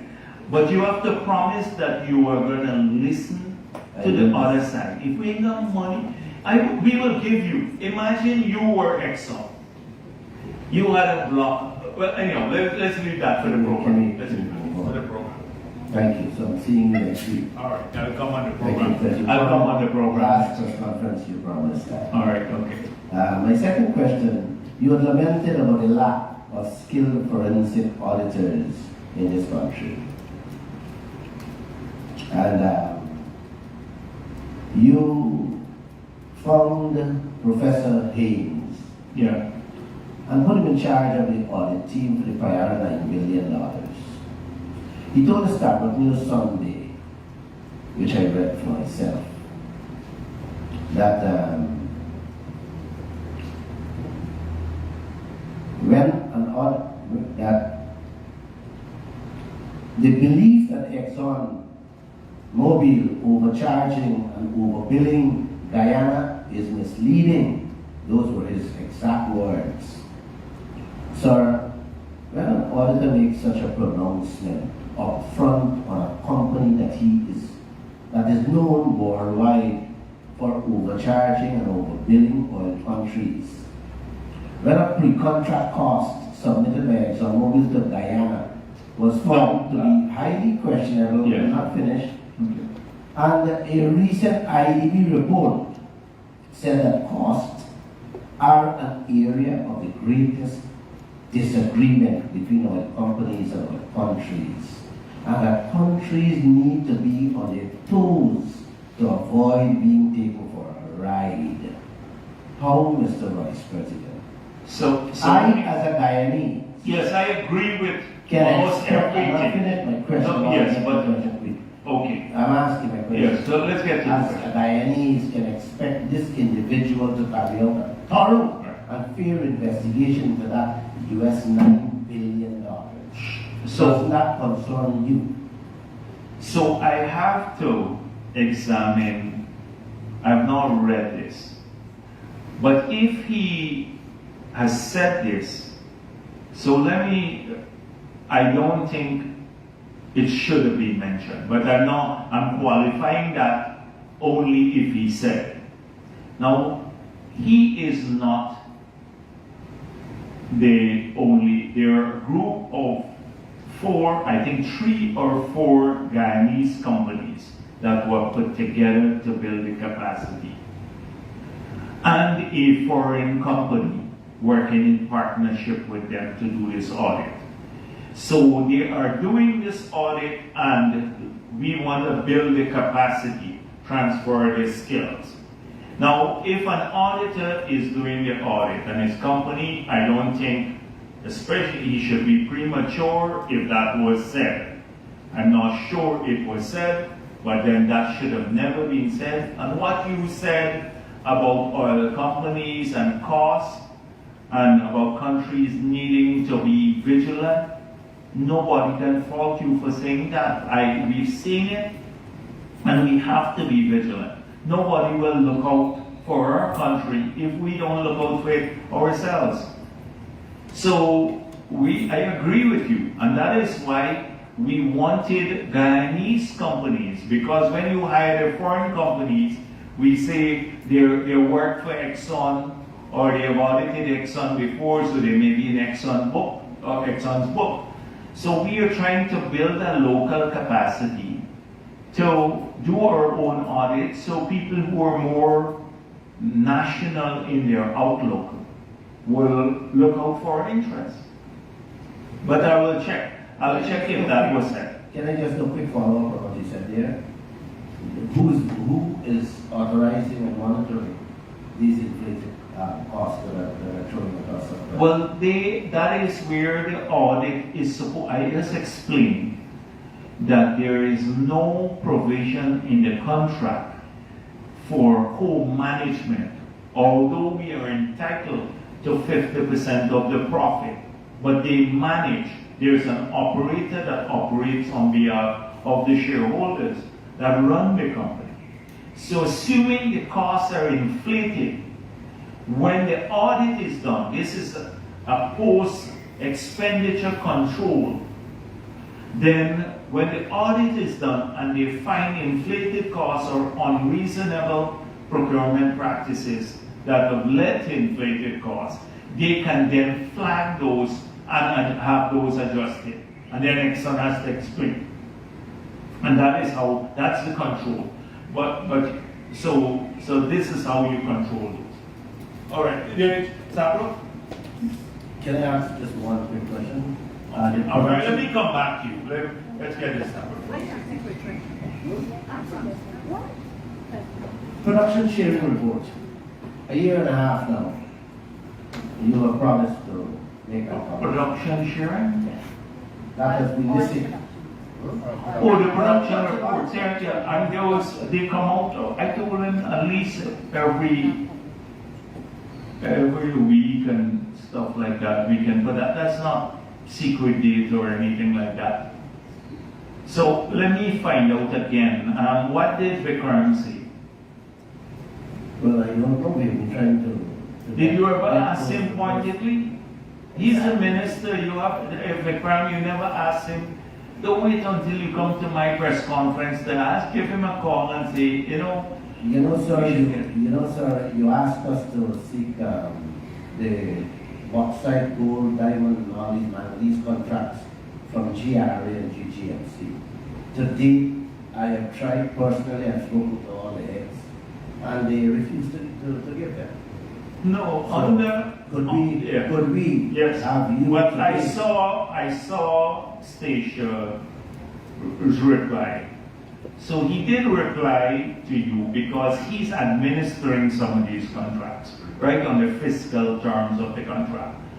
But agreements, I think, did you explore this Freedom of Information Act? But I don't think these agreements should be secret. Exactly. Because the concessions are standard. If we give, like, moving away, you recall, many people don't remember this, but the Minister of Finance used to sign every duty-free letter. That was when I was there. And we changed it when I became president, and even before that, we started moving to change it, where all of that, the administering of duty-free concessions, would be done by the GRA and not by a political individual. And secondly, there would be based on legislation. So if you're investing in tourism, then if you invest in a hotel of a particular magnitude, everybody should be getting the same concession. If you see someone who got extra concession, then something unusual happened there. So I don't see the reason why many of these are not in the public domain already. I'll find out. So I can depend on you. Yeah, let me find out a bit more. All right. Thank you. Good afternoon, Zina Henry Fashion News. I just have two quick questions. Oh, it's sure too? Yeah, You're just trying to wrap up. Okay, all right. You spoke about co-management to have, and that is what would be required to have costs in sight. I'm trying to find out if that would be the same explanation, or if I can conclude that we have limited or no participatory role as it relates to procurement of goods and services for the sector? Precisely, that is why, by regulation now, by the Local Content Act, we now have mandated this. Okay. My second question, sir, as it relates to insurance coverage for us still, with the 600 million that we have per event and the possible 2 billion from the parent company, suffice we have the act and the information in the permit. Is the government concerned that we might end up in court with Exxon? Or is the government concerned that the sum we have is too small maybe because we may end up in court with Exxon on the issue Well, of first of all, I'm hoping legitimate, that, now, I'm hoping that we would not have an oil spill. That's what my big hope is, that we would not have an oil spill, and I think they're hoping for that too. That is why the technology and the carefulness, because nobody wants to spend billions of dollars. So I think we share that interest. What I said is that they are liable, according to the law and the EPA, for full coverage. They submitted insurance policy to cover 600 million for event. The negotiation now of the so-called 2 billion, whether that's adequate or not, it has to ensure that full coverage is there. And then we have the assets of the company, the $7 billion that you can also go against.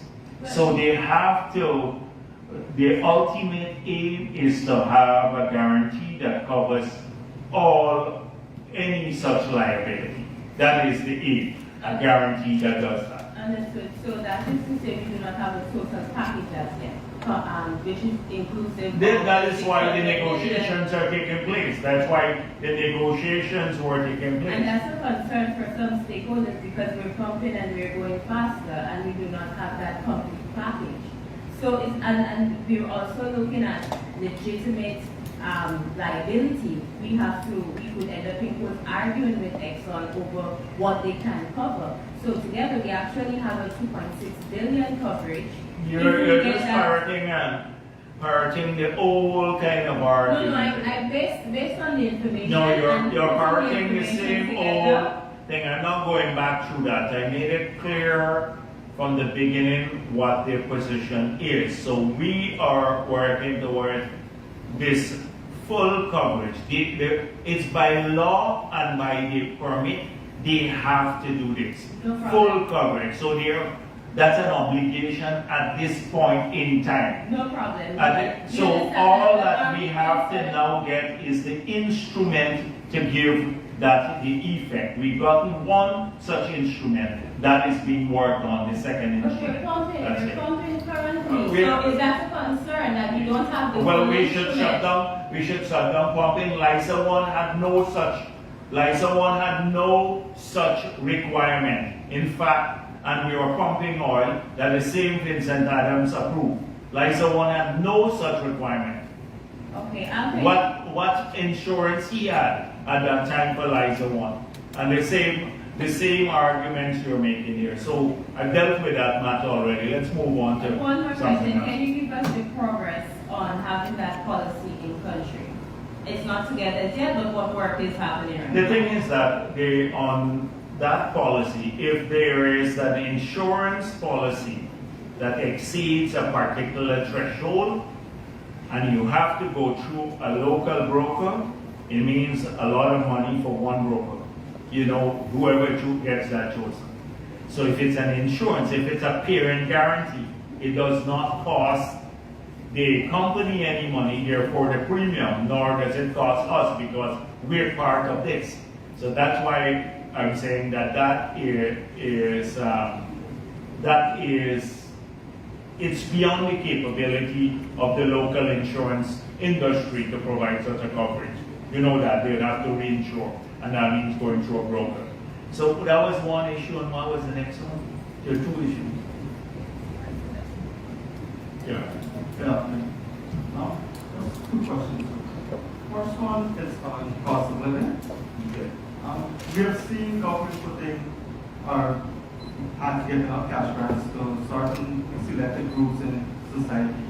When I say groups, I refer to like the fishermen and so to cushion the impact of cost of living. But is government looking at any new plan where the entire population could benefit from any measure cost of living measure? Okay.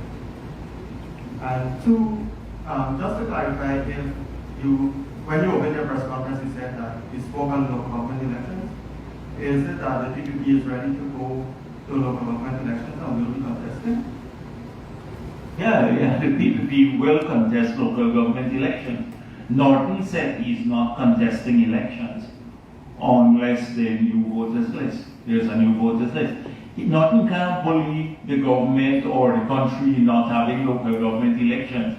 He is probably had a good dream in Congress Place, sleeping down there.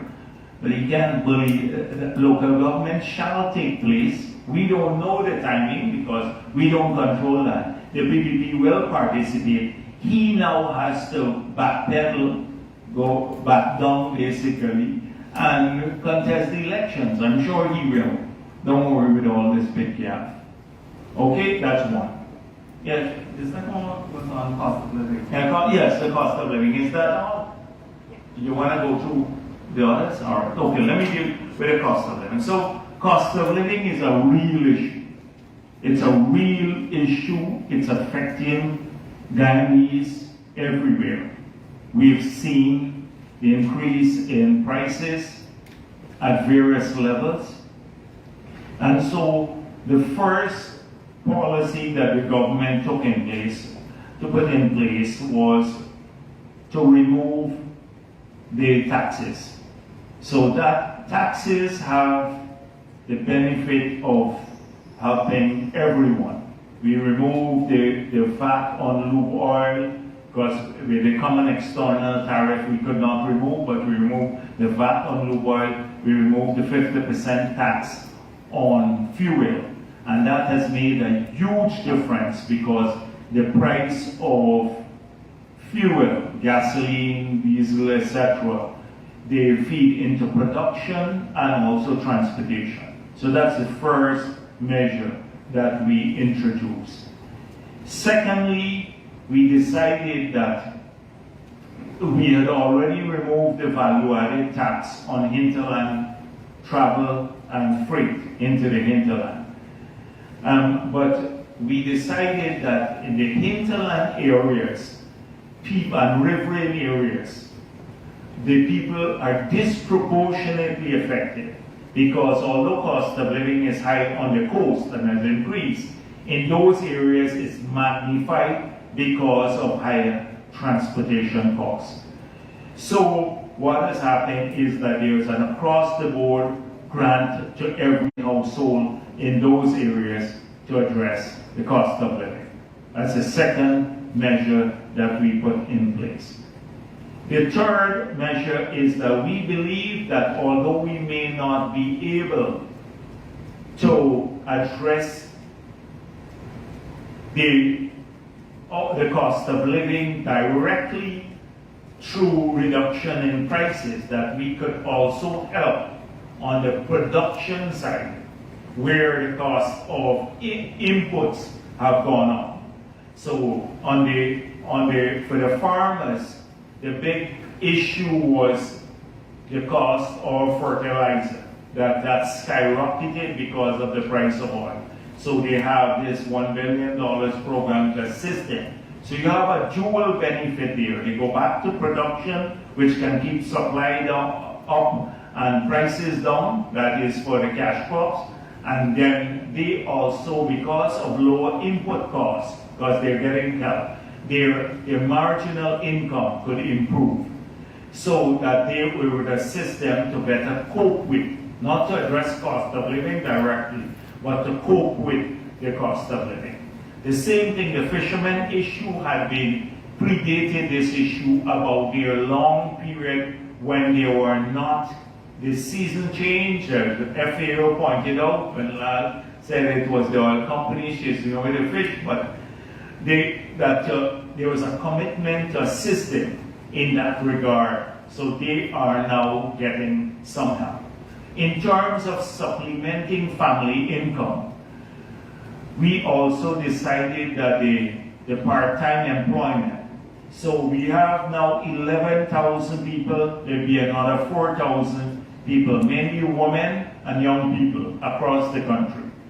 15,000 people, maybe you'd have an impact about maybe 3-4 per household. You're going to have about 60,000 people benefiting from that.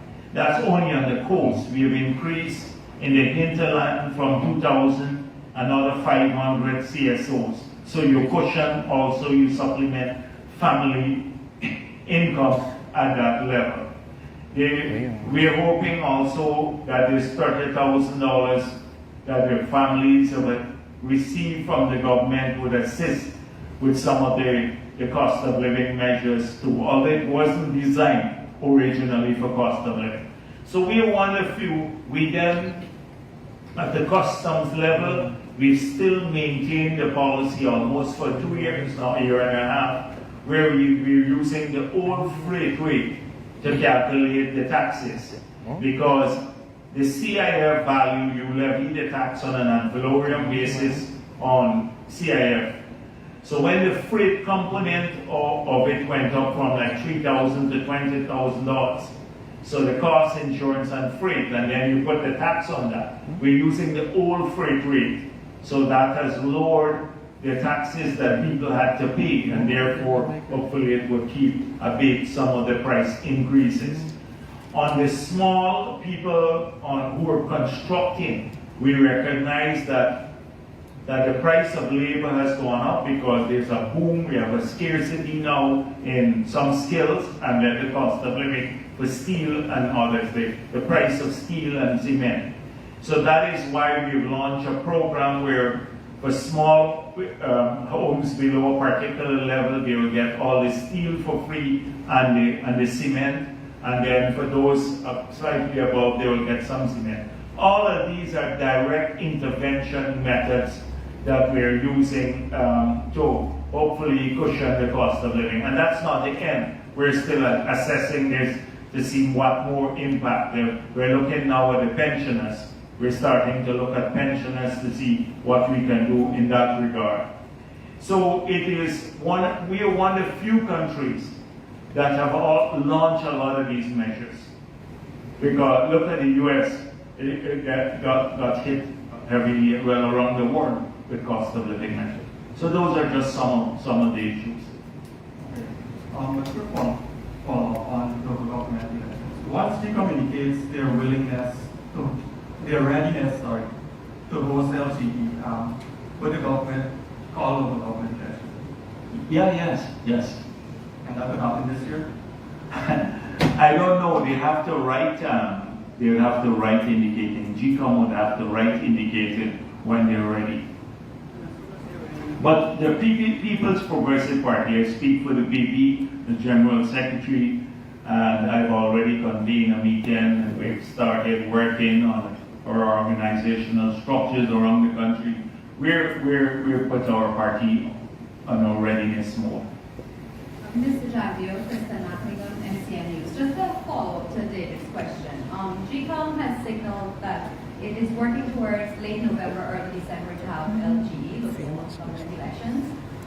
In relation to the electoral reforms, do you anticipate that this should be finished by that time frame? Yes, as soon as I'm assured now by the Altisher and Anil Nandlal that consultations are being completed, the draft is ready, so as soon as we come out of recess, you should have at least the representation of the people passed in Parliament.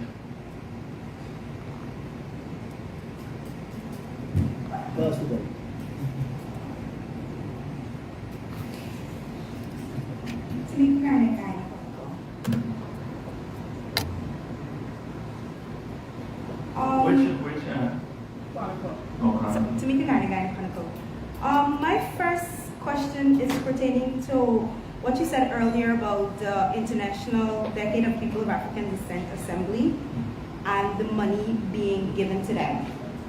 Is this organization being audited, and do they have to put forth any sort of a work plan or criteria for continual accessing of funding, or do they give any report to the government? Well, I've been discovering a lot after this press conference, as I prepare for the press conference. So they have an audit, but the audit just tells you the areas that they spend the money in. But really, from this audit that I saw in 2021, nothing was spent on people. You know, it's all for them themselves administrators there.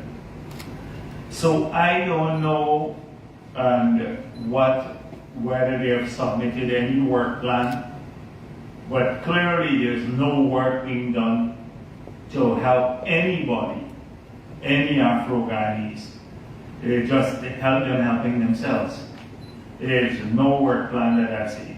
In fact, that is what I would like to be asked. People should question them. In fact, ordinary people should say, you received nearly $500 million in our name. How have you spent the money? Every group that represents Afro-Guyanese should say that. Ask them, how did you spend the money? Because next thing when we ask for that, they would say, oh, it's a party, the PPP wants to know how they're spending the money, although it's taxpayers' money. So I agree, you asked some very important questions here that I really don't have answers to give you on. So we'll find out though. We'll try to find out. The audit is being done by the audit office. No, this is that's what another issue is, that the audit office should have, because these are public funds. But I see they have a private auditor here at the So what is Oh, no, actually these are not audits. These are just financial statements.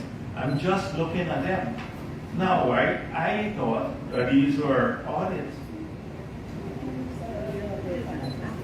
Did I say financial statements? Okay, yeah, I somehow had the impression. They're financial statements. So the audit should have been done by the Auditor General's office. So can you say why the audits are not being done? I don't know. Let me don't venture any information more because I don't know. I should have happened. It's not happening. And they had nearly 500 million Guyana dollars at their disposal. And from what I see here is nothing has gone to ordinary people. So they have no reporting obligations to the government. Is there something governing the? I dealt with that already. I dealt with that. I can't say no. Not that I know, they don't report to anyone. The money comes through the Ministry of Youth, Sport and Culture, and this morning I spoke with Mr. Ramsey. He doesn't receive any report from that. Okay. My other question is pertaining to something that was mentioned by the leader of the opposition earlier this week. He spoke about free university and the removal of existing student debt for students who owe the university. I know that the PPP has already established free university as a manifesto promise. Can you say does the PPP have a plan for the rollout of free university? Who said that? Norton said that? Yes. He promised that now. Anyhow, everybody knows that that's part of our campaign and the manifesto. And we made it clear that within 5 years we'll do it. We can do it in the first year. We're aiming to do that within 5 years. And also we will work out a plan to address the debt. I've spoken about this 100 times, literally. But this guy is bereft of ideas. So I suspect he's just going around picking up their PPP documents and repeating them. Bereft of ideas. Is there a timeline for when? Yes, I said within, we said within the 5 years, so that is why we wanted to pace ourselves. On the scholarships, we had said 20,000 within 5 years. That's part of our manifesto too. But now we have revised this upwards, so more likely we'll end up with 30, 40, 50, maybe even 50,000 scholarships in the first 5 years. So we're not remaining static there, although we had that promise too. Yeah, sure, Abida. Sir, I'm seeking to clarify 2 things, and then I have a second question. Earlier, what you mentioned about the education policy, is it the fact that the PPP is being guided by the short window and net zero by 2050? Do you now not see a need for an education policy, or do you still think that that's something that you don't want to take on board? So the depletion policy is just that. And if you look around the world, every country, every single developing country is trying to do this as quickly as possible. Some of them are struggling. In Africa, we have people trying to hold them back too. And I'm shocked that this is coming from locals here. In Africa, it's coming from the external groups. Africa must not use gas, their own gas, to generate power. Never mind, millions of people, tens of millions of people don't have electricity. And never mind that the countries from which the consultants are coming from, they're utilizing, they're generating power from coal and from fossil fuel and everything else, but they're lecturing Africa, don't use your natural gas because we have net zero and it will blow your emission targets. So we have this happening, and frankly speaking, the entire continent is very defiant. You look at all from COP26 to every other meeting of the African continent, the leaders are saying we will develop our resources. We're at this stage. Suriname is trying to do that. So I'm shocked that in this country, people should be supporting us to do this. But their arguments are even closer to the developed world that wants to prevent us from doing this while they're busy exploring the opportunities. The developed world they want to veto expenditure in the developing world for oil and gas, but they're opening up more oil fields in their own country because they don't want the investments to flow under this guise of energy security and increased demand. We've seen this happen over and over again. So sometimes I wonder whether the local NGOs are working for us, I don't mean the PPP or the government, but for our country or for these organizations. Would I want to prevent us moving forward? You think the African leaders or in Guyana, when we go down the road and people ask for power, they want their power line extended. Or we're going to say, oh, we're worried about the emission levels or something like that. But people want to live a decent life. And the same thing in Africa and India too, and all these places, the developing world. They just, all these lectures we get. So I'm sorry I vented a bit. I noticed with the last few press conferences, a lot of the questions we raised, you've been encouraging debates, and you've been saying, let's see what happens. Yeah. Is this a new direction that you're taking to take your cue about where you're taking the country from what the public... Yes, and the public, the debates allow you to see the broad spectrum of views. Because right now, and if it's a civilized debate, if it's a debate respectful of the other views, you can disagree, but you recognize that the other person has a point of view. In those discussions, the debates, you really can help to hone and sharpen policy making, because that's how countries are. A lot of things that you may think you have a perspective on, it comes out in the debate that you need to look at something else.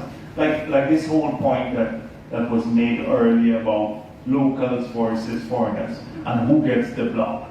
So if we go with the tradition, we shouldn't give any of them the traditional view, because none of them had the experience.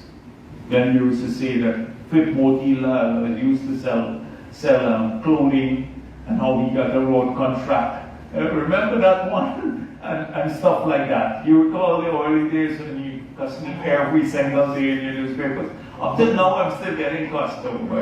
Yes, so. All right, so my Yes. question, sir, and I know this is not generally your area, but we know how things can get out of hand. Based on the statements made by the detective recently, Pastor, and then we saw follow-up statements, all seeming to be related, made by the businessman, Asad Mohammed, and about non-business money. Seems to be a lot going on. Yes. Do you see the need for these statements to be taken seriously and an investigation maybe from a national level or international level, even outside the police force, to be taken? I know the President will speak on this matter, so I did not want to be preemptive. And I know he has a strong view on this issue. So I spoke with him about this matter a few days now. And he has made it clear he is given direction to the police force to have a full and complete investigation and with external support. And so he will speak a bit more about that issue once he returns. So I've been asked my personal views on this matter many times, and I think a lot of people have been trying to get a feeling as to what our thinking is. So I'm General Secretary of the People's Progressive Party. And there is one thing that the People's Progressive Party will not let happen. It is to have its reputation sullied by any individual. We understand that the opposition, which has an agenda, will try to always do that with the People's Progressive Party. But barring from what you will hear, the shrill noise out of Congress, please, for us, the public domain and public opinion and the opinion of people matter. And I want to say to them this today. When we campaign for re-election, I met with people from all walks of life and every race who had grave concerns about what APNO was doing. People were losing jobs. They said to me money was not circulating in the economy, had major problems with the issues, basic issues like aloofness and licensing fee and being discriminated against. And we made a promise to all of those people. When we return to office, we will address their concerns. People of every race. Tamesh Jagmohan, Azruddin Mohammed, and Roger Khan. Roger Khan was abroad, and the two others were busy making money too. They were working, making money. Their concerns do not preoccupy me at night. Their concerns, the concerns of ordinary people and the people we looked at in their faces, people of every race, every walk of life, those are the ones that drive us to work hard every single day to change this country, not the concerns of these individuals. the People's Progressive Party will not condone any illegal act on the part of any of those individuals that I mentioned, or others for that matter. People have to face consequences for their action, whatever their action is. And that is where we stand today. And you heard, I told you what the president said. There shall be a full and complete investigation. He's giving directions and with external support. And some practices may have to change. Yes, when I listened to the Commissioner of Police about Bascom, and they were talking about who he was working with, and whether he was moonlighting or not. But the Commissioner said this is a sanctioned practice of the police, and it has gone on for many, many years, including the 5 years of APNO. And so the policy is that the police helps to escort these gold purchases. They can then, when they buy the gold, the police is then paid. The standard practice every year of APNO took place. It didn't happen recently. And they escort the gold down to Georgetown or wherever they're kept. Now, in that, we have to find another safe way of doing this. Because when this happens, there is a coziness that develops between elements in the police and these people. Because of that relationship that they're working legally, but the coziness starts developing there. And therefore, things have to change. Now, I don't know whether Bascom is credible or not, but he has made allegations that have to be looked into, and the president has said that already. I don't know. But none of these individuals, they were not the ones walking the ground, going house to house, trying to win support for this party in the election period. So I feel no sense of obligation to anyone. It is the ordinary people who are beating the bush to get this party re-elected. And so that is our position on this matter. And we will not countenance any illegality by anyone. Not going to allow them or anybody to taint the People's Progressive Party. So that is all I'm going to say on this matter. That's all. Sir, that's a strong position, but don't you preempt concerns about the police force investigating itself? Well, the president has said, made it clear, with external support. The president we can't also undermine the confidence in the police force. We need to have some confidence in the leadership of the police force. But like any organization, you do have people who don't act in the best interest. So I don't know what is the truth of this matter. I'm not commenting on what is factual or not. The truth, I don't know. But the president said there shall be an investigation with external support, and I'm just telling you my party's position on this matter.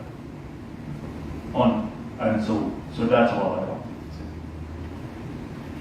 Good afternoon, Vice President.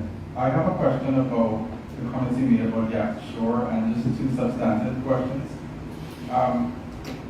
On the project management for Gas Shore, the public notices mentioned that it would give the contractor up to about 4 years to complete the project.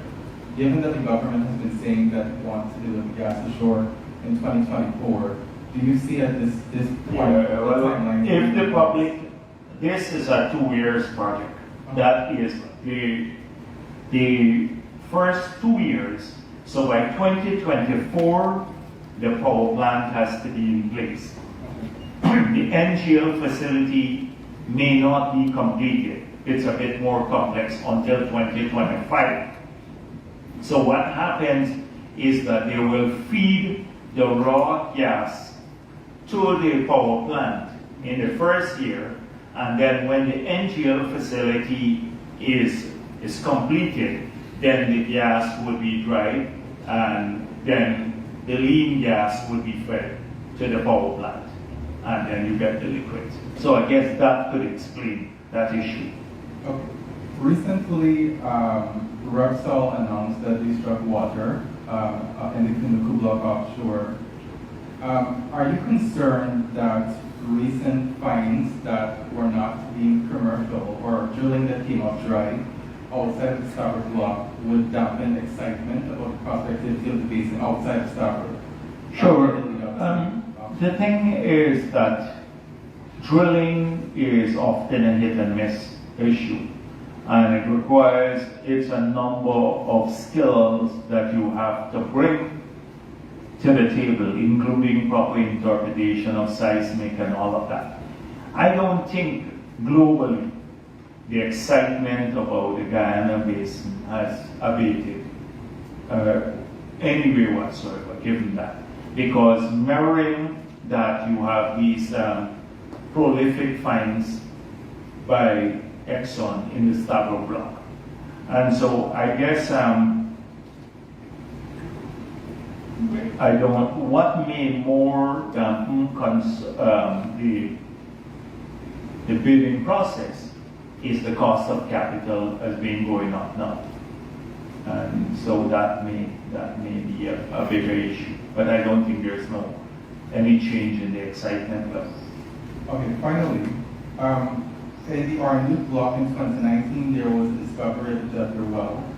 And the partners have said that they were going to be reassessing the commerciality of that find, given the oil prices right now. I don't know that you can exactly reassess commerciality without considering the fiscal terms, and you have made it explicit that if anybody wants to come to produce outside of Starboard, they have different terms. So have the partners approached the government? I'm not aware that they have approached. Okay. I'm not aware. If they have, they must have approached VIC, but I have no such report.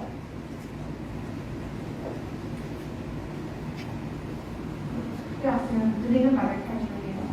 Mrs. Jagdeo, during your opening remarks, you spoke about the gas issue project and how profitable it can be. But sorry, at the same time, just for the record. I didn't get that. Which project is Gas energy. Yeah, oh, okay. So, sorry, like I said, you spoke about how profitable it can be. But at the same time, just for the record, can you say if the government is considering any casualties in its assessment? And for clarity, are you saying that... Like, what do you mean casualties? People dying?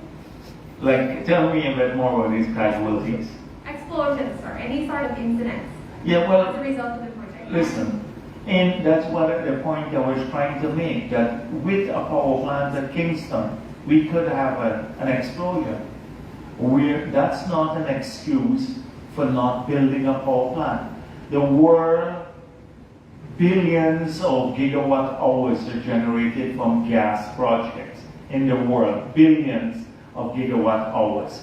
So you would have to have mitigation plan for everything. Like anything else, you have to have mitigation plan for in an event of that nature to address it.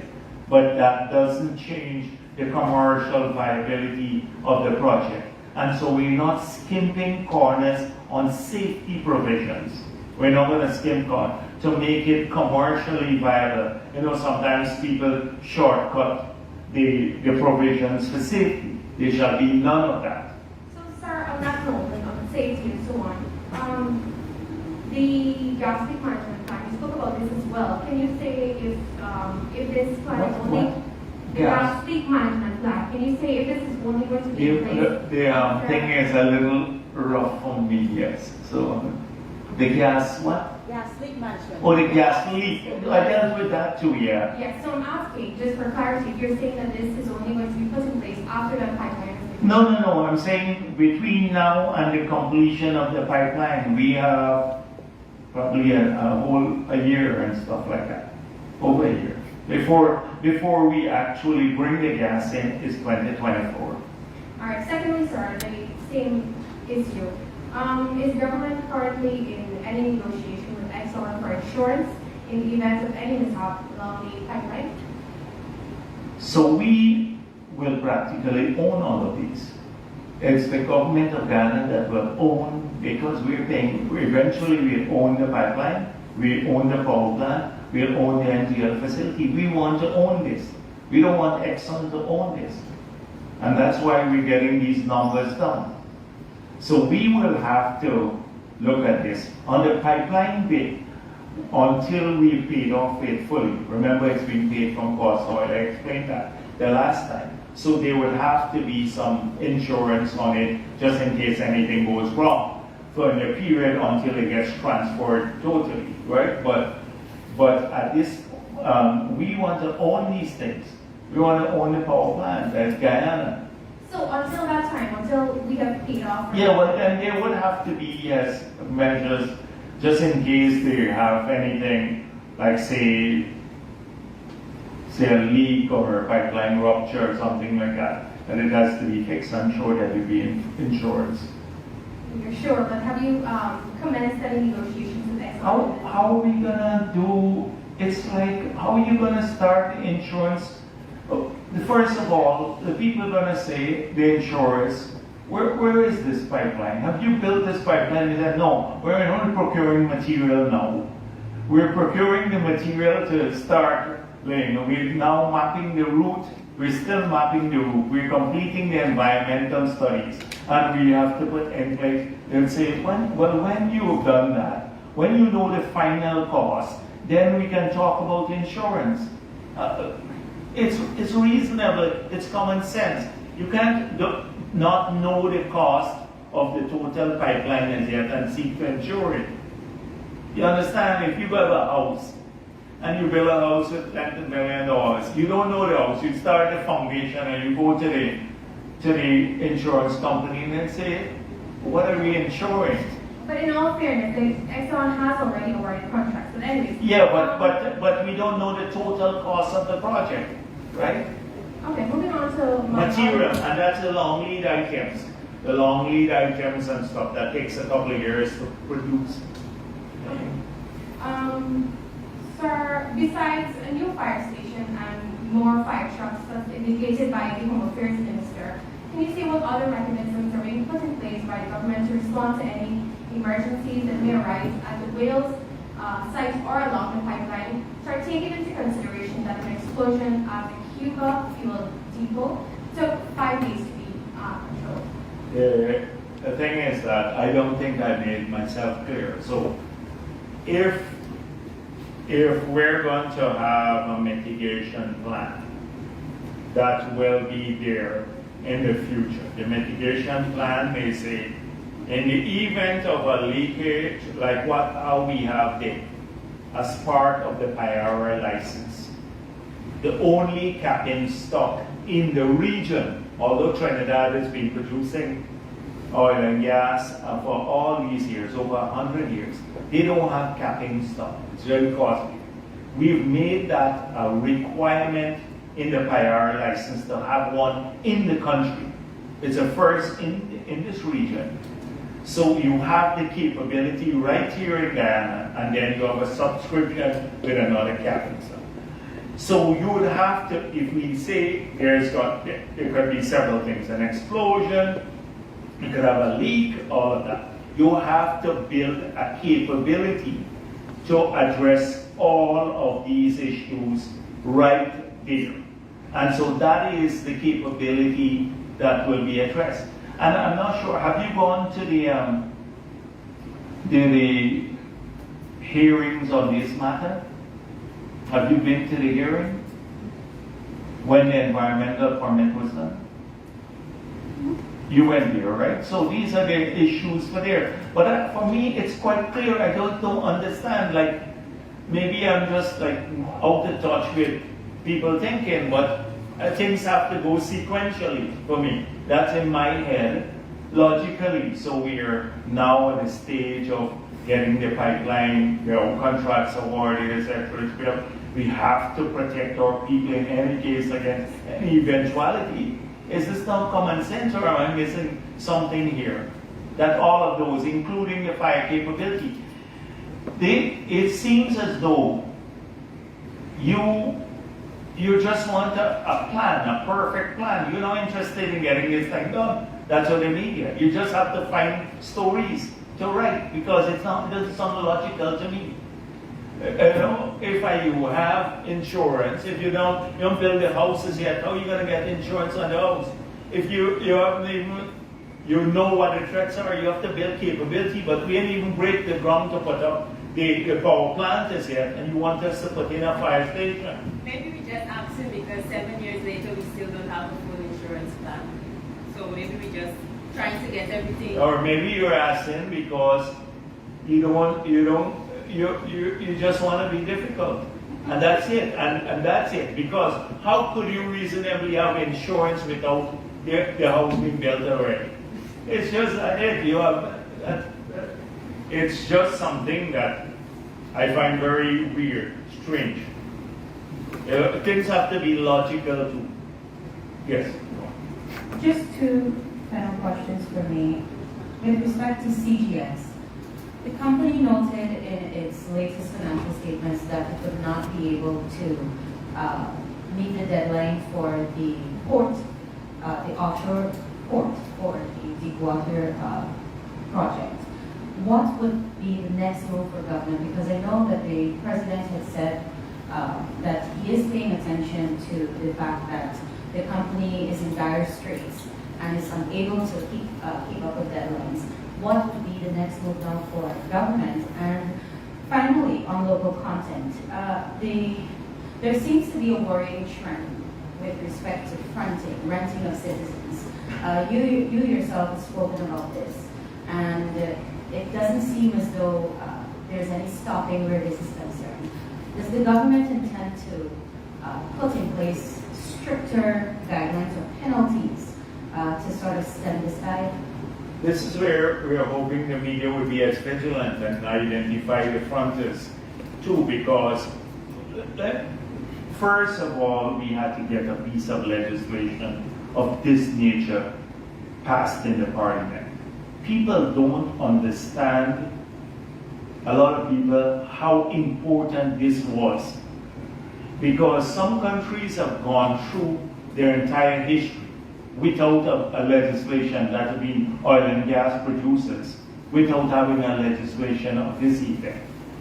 If you talk to the locals, leaving the gripe aside, the solid locals, and not those, the fronters and everyone else, they will tell you that the attitude of the oil and gas companies and their first-tier contractors have changed, more respectful now, because in the past, they're treating people like dirt in some cases. Because now they know they're mandated by law, there's a fine if they don't comply. So that's one. So the respect is there. We had to come up, we had a ton of things under the sun. Everybody was piling in. And at one stage I said, let's complete this, because we had to get it done. So we have in there some areas where we may have overestimated the capacity of the locals and other areas underestimated. But we saw this as a work in progress. Let us put it in place. Let's build a mechanism, the secretary. Let's strengthen that mechanism. As we go along, we're going to perfect this law. We can adjust the percentages, and we can build a capacity. And we will identify all the loopholes along the way too. And then we can close the loopholes and institute the penalties. So it's not going to be perfect. That's how I wanted people to see this. It's not going to be perfect in the first year, but it has shifted the momentum, the dynamic in favor of locals. That is what we wanted. So now, having done that, now we've started honing in on the same thing that you mentioned about how people are beating the system. One is they are increasing, they have to meet a 75% management to qualify as a local company, 75% Guyanese. So what they're doing, they're taking junior staff and redesignating them as managers now, not adjusting their pay. So then suddenly it looks like if they have 4 expats, then and they're now included maybe 16 persons in management, and they only had 5 in the past or 10.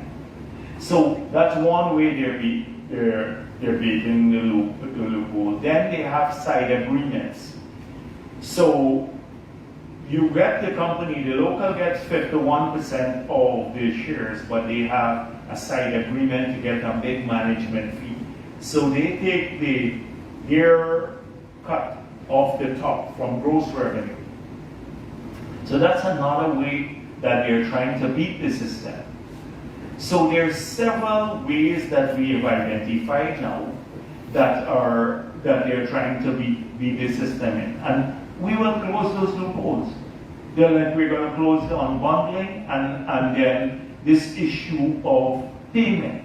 We said that to Exxon a long time. When we were drafting the legislation, we were told that there is a provision, I was told specifically, in the legislation that would allow us to do that.